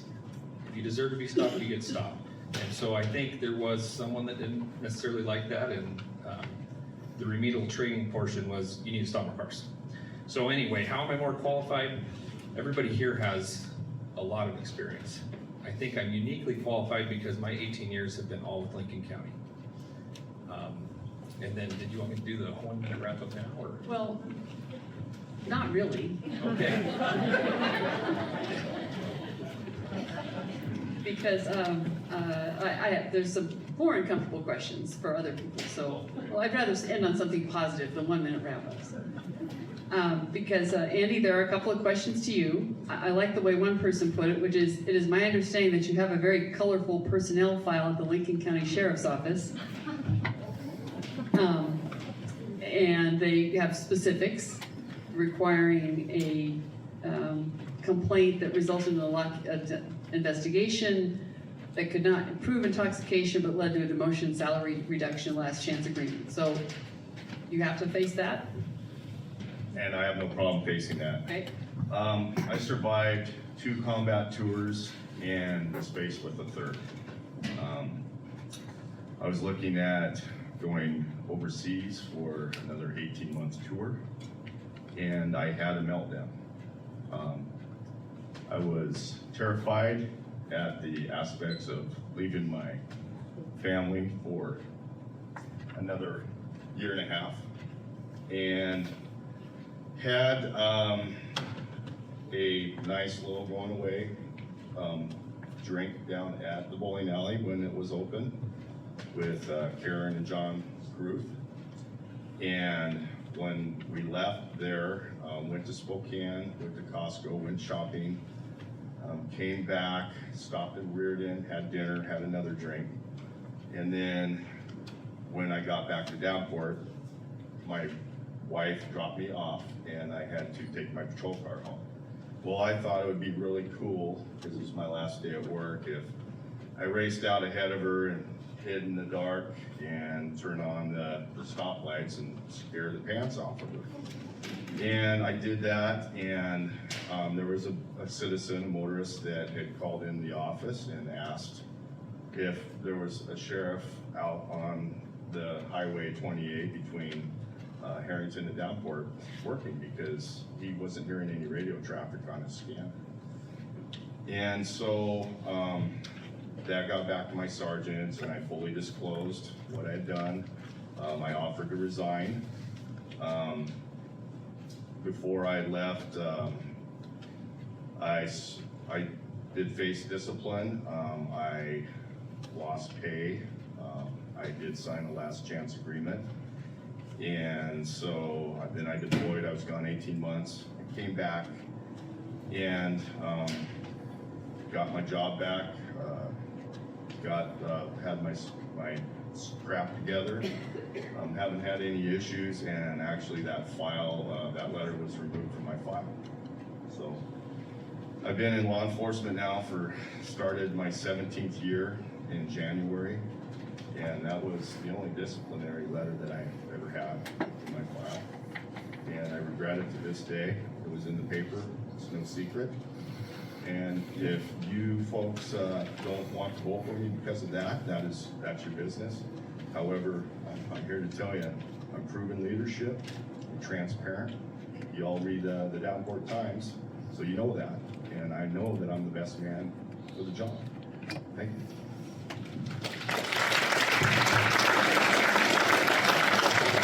Brian Telford did the investigation, by the way. Just had to throw him under the bus. So you just sent him right out the door to retirement. Because Brian, the question for you is, you retired, and you said in your opening statement that you retired because you got stressed out. So the question from others is, well, then why do you really want to go back now? It's been a great 18-month break. I needed it. Some respite.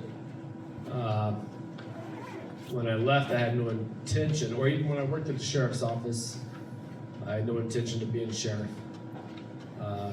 But times have changed. My attitude's changed.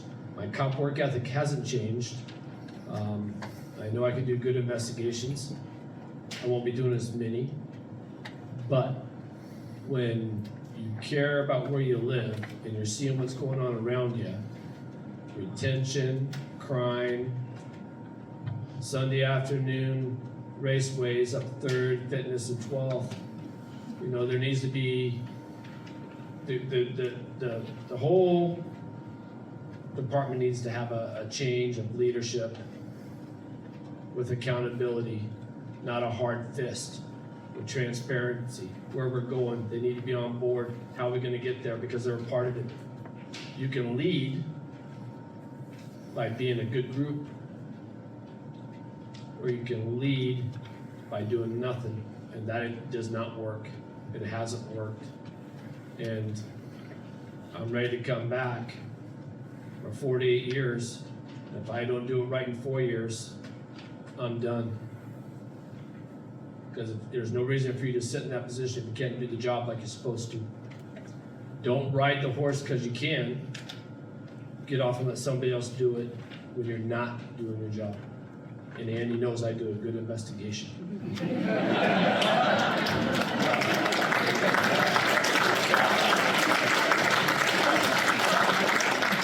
Okay, so Adam is waiting to see if I have something for you. Actually, nobody came up with anything a lot tougher than just ask what qualifies you for sheriff. So, or I could ask you to confess, what do you think somebody might dig out of the closet?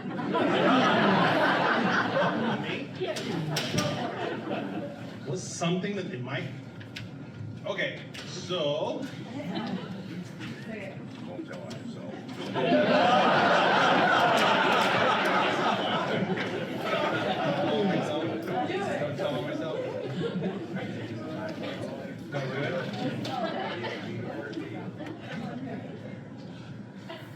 His fellow candidates are telling you to stay quiet. So, as council is advised, I should not talk about anything in my past. So I am very much the outsider here. You guys all know that. Some of you know me, some of you don't. I can tell you that I love the area. It reminds me a lot of home. The people are great. And as far as the past goes, good luck finding something. We all have skeletons in our closet. It just depends on how hard you want to dig for them.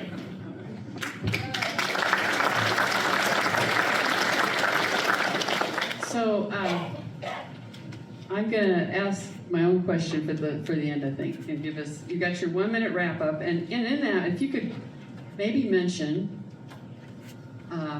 your greatest challenge and greatest joy in law enforcement. Greatest challenge and greatest joy from being in law enforcement. You all have have had long careers.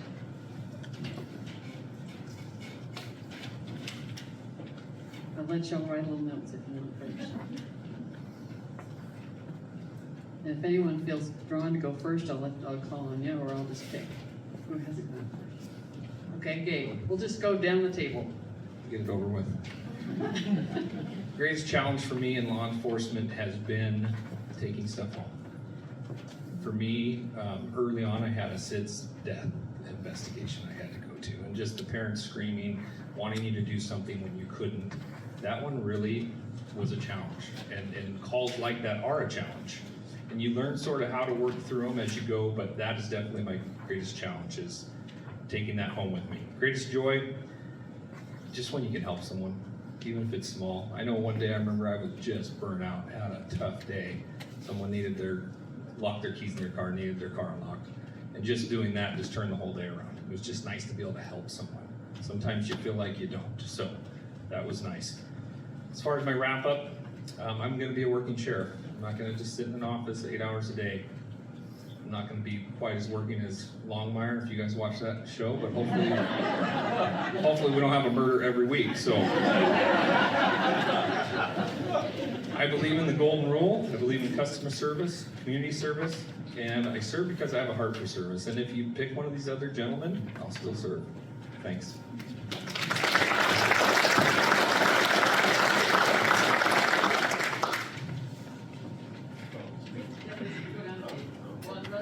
Great. I think my biggest challenge is remaining true to who I am. The same thing goes without saying, is that there's a lot of bad things that this profession and public safety in general comes with. There's a lot of images, there's a lot of bad things. And trying to keep myself even keeled throughout my career has always been a challenge. My wife has never been on a ride along with me. I never wanted her to see what I see. My son has never been on a ride along with me. This is something that, for the most part, is difficult to do each and every day. Just remaining true to who I am, remaining true to the community that I serve. My colors never change. This is who you get every single day, every single response. Even though things are similar in nature, there's always little intricacies that surround them. My greatest joy is probably my colleagues, the men and women that I work with on a daily basis. I'll be honest with you, this job has really started to wear on a lot of us that have been in it for a while. The one thing that I will truly miss from this line of work, and the thing that I always respect and what I pull joy from, is my teammates. And it doesn't matter whether I'm running against them, it doesn't matter whether I'm working on the other side of the state, they're all my colleagues. In short, the reason why I believe that I would be the best fit for y'all is this is who you get. I'm going to kind of piggyback on what Gabe had said. I'm a working stiff. There's administrative work that needs to be done. There's a political aspect to this that I don't enjoy at all, as it's probably very apparently obvious. However, I believe in putting boots to the ground. I believe in moving forward and not going and dwelling on the past, that there's things that need to be changed. And I think that you can do that. In fact, I know that you can do that with me. Thank you very much.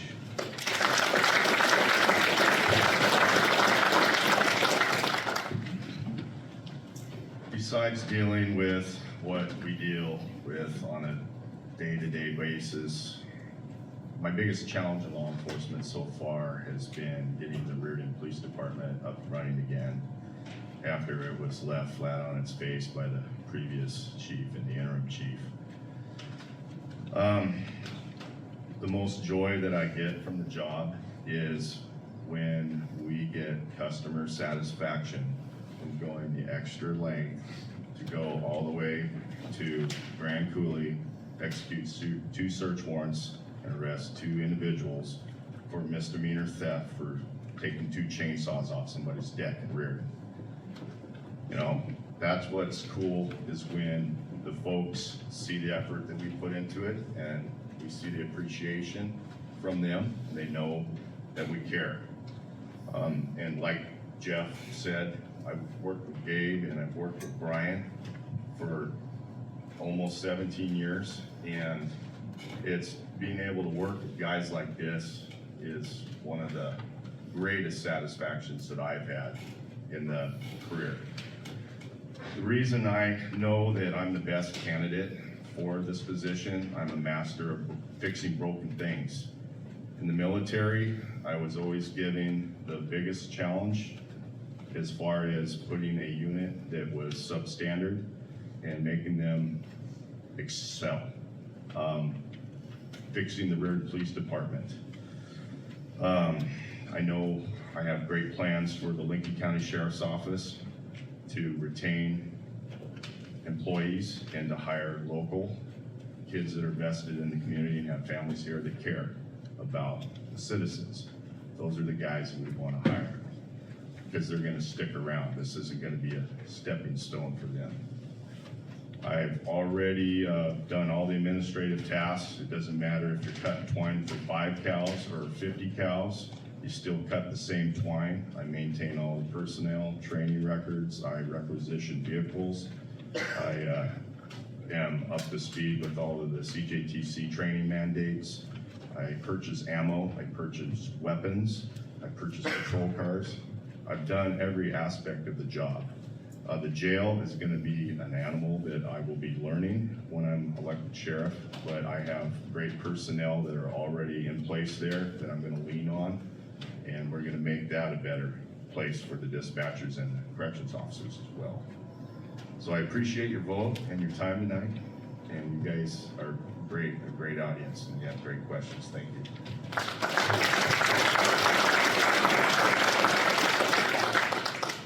So, biggest challenges. I think the biggest challenges is seeing the heartbreak that comes from people and not doing that all. But the other aspect of that, we have, you know, I happened to come up on some young lady on the highway, pulled over, didn't know her, broken tire, changed her tire out for her, sent her away. The parents were so grateful that someone stopped to help her. And you don't realize how much that means to us and to you guys, that we really do care. We really do want the best. All of us do for everyone. And I have to say, as part of the sheriff and getting into that kind of stuff, you know, the sheriff's department, we all have good men and women that work there. We're all brothers and sisters. You know, it's a big clan that we work together with. And I can tell you that being on peer support, listening to their stories and the things and the heartbreak that they're going through, you gotta work with them. And you gotta look at it from a bigger perspective than just yourself. And I think being that kind of sheriff where you can look at it and go, I understand that you're in trouble, let's get you some help, and let's move on. And keeping those retention of people that need to come in, and we need to get them on the right path so they get back to work. Sometimes a break is all you need. It's one of the greatest things sometimes. So I thank you for y'all coming tonight. It's a great pleasure to meet everybody. Thank you.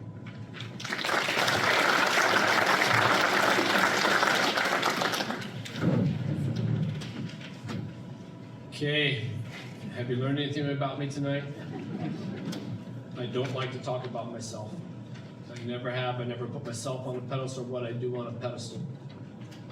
Because what I do is for you. Okay, and I'm gonna hit with the joy first. I can do things, and a thank you means a lot. okay? I don't need my name in the paper saying I did this and I did that. I've solved a lot of crimes. I've done a lot of citizen investigations. That's the bad part. Holding those children in your hand, have to look at those faces. That scream never goes away. I've done a lot of sex cases.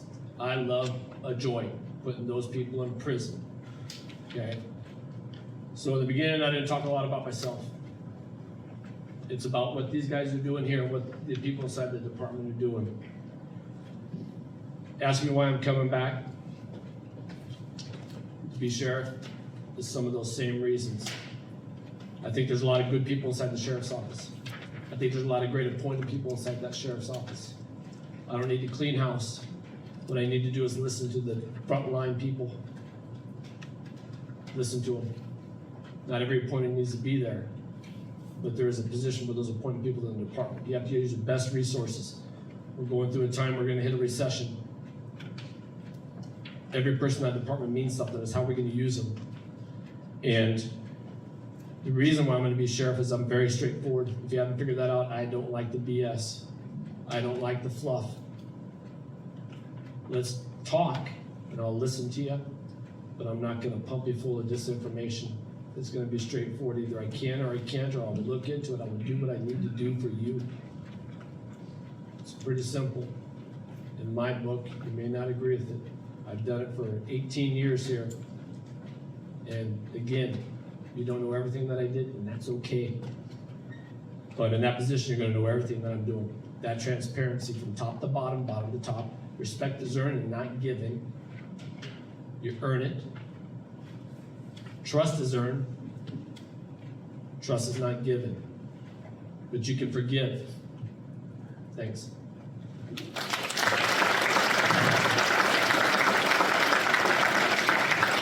So one last round of applause, really. We have 5 good candidates. Give you a hard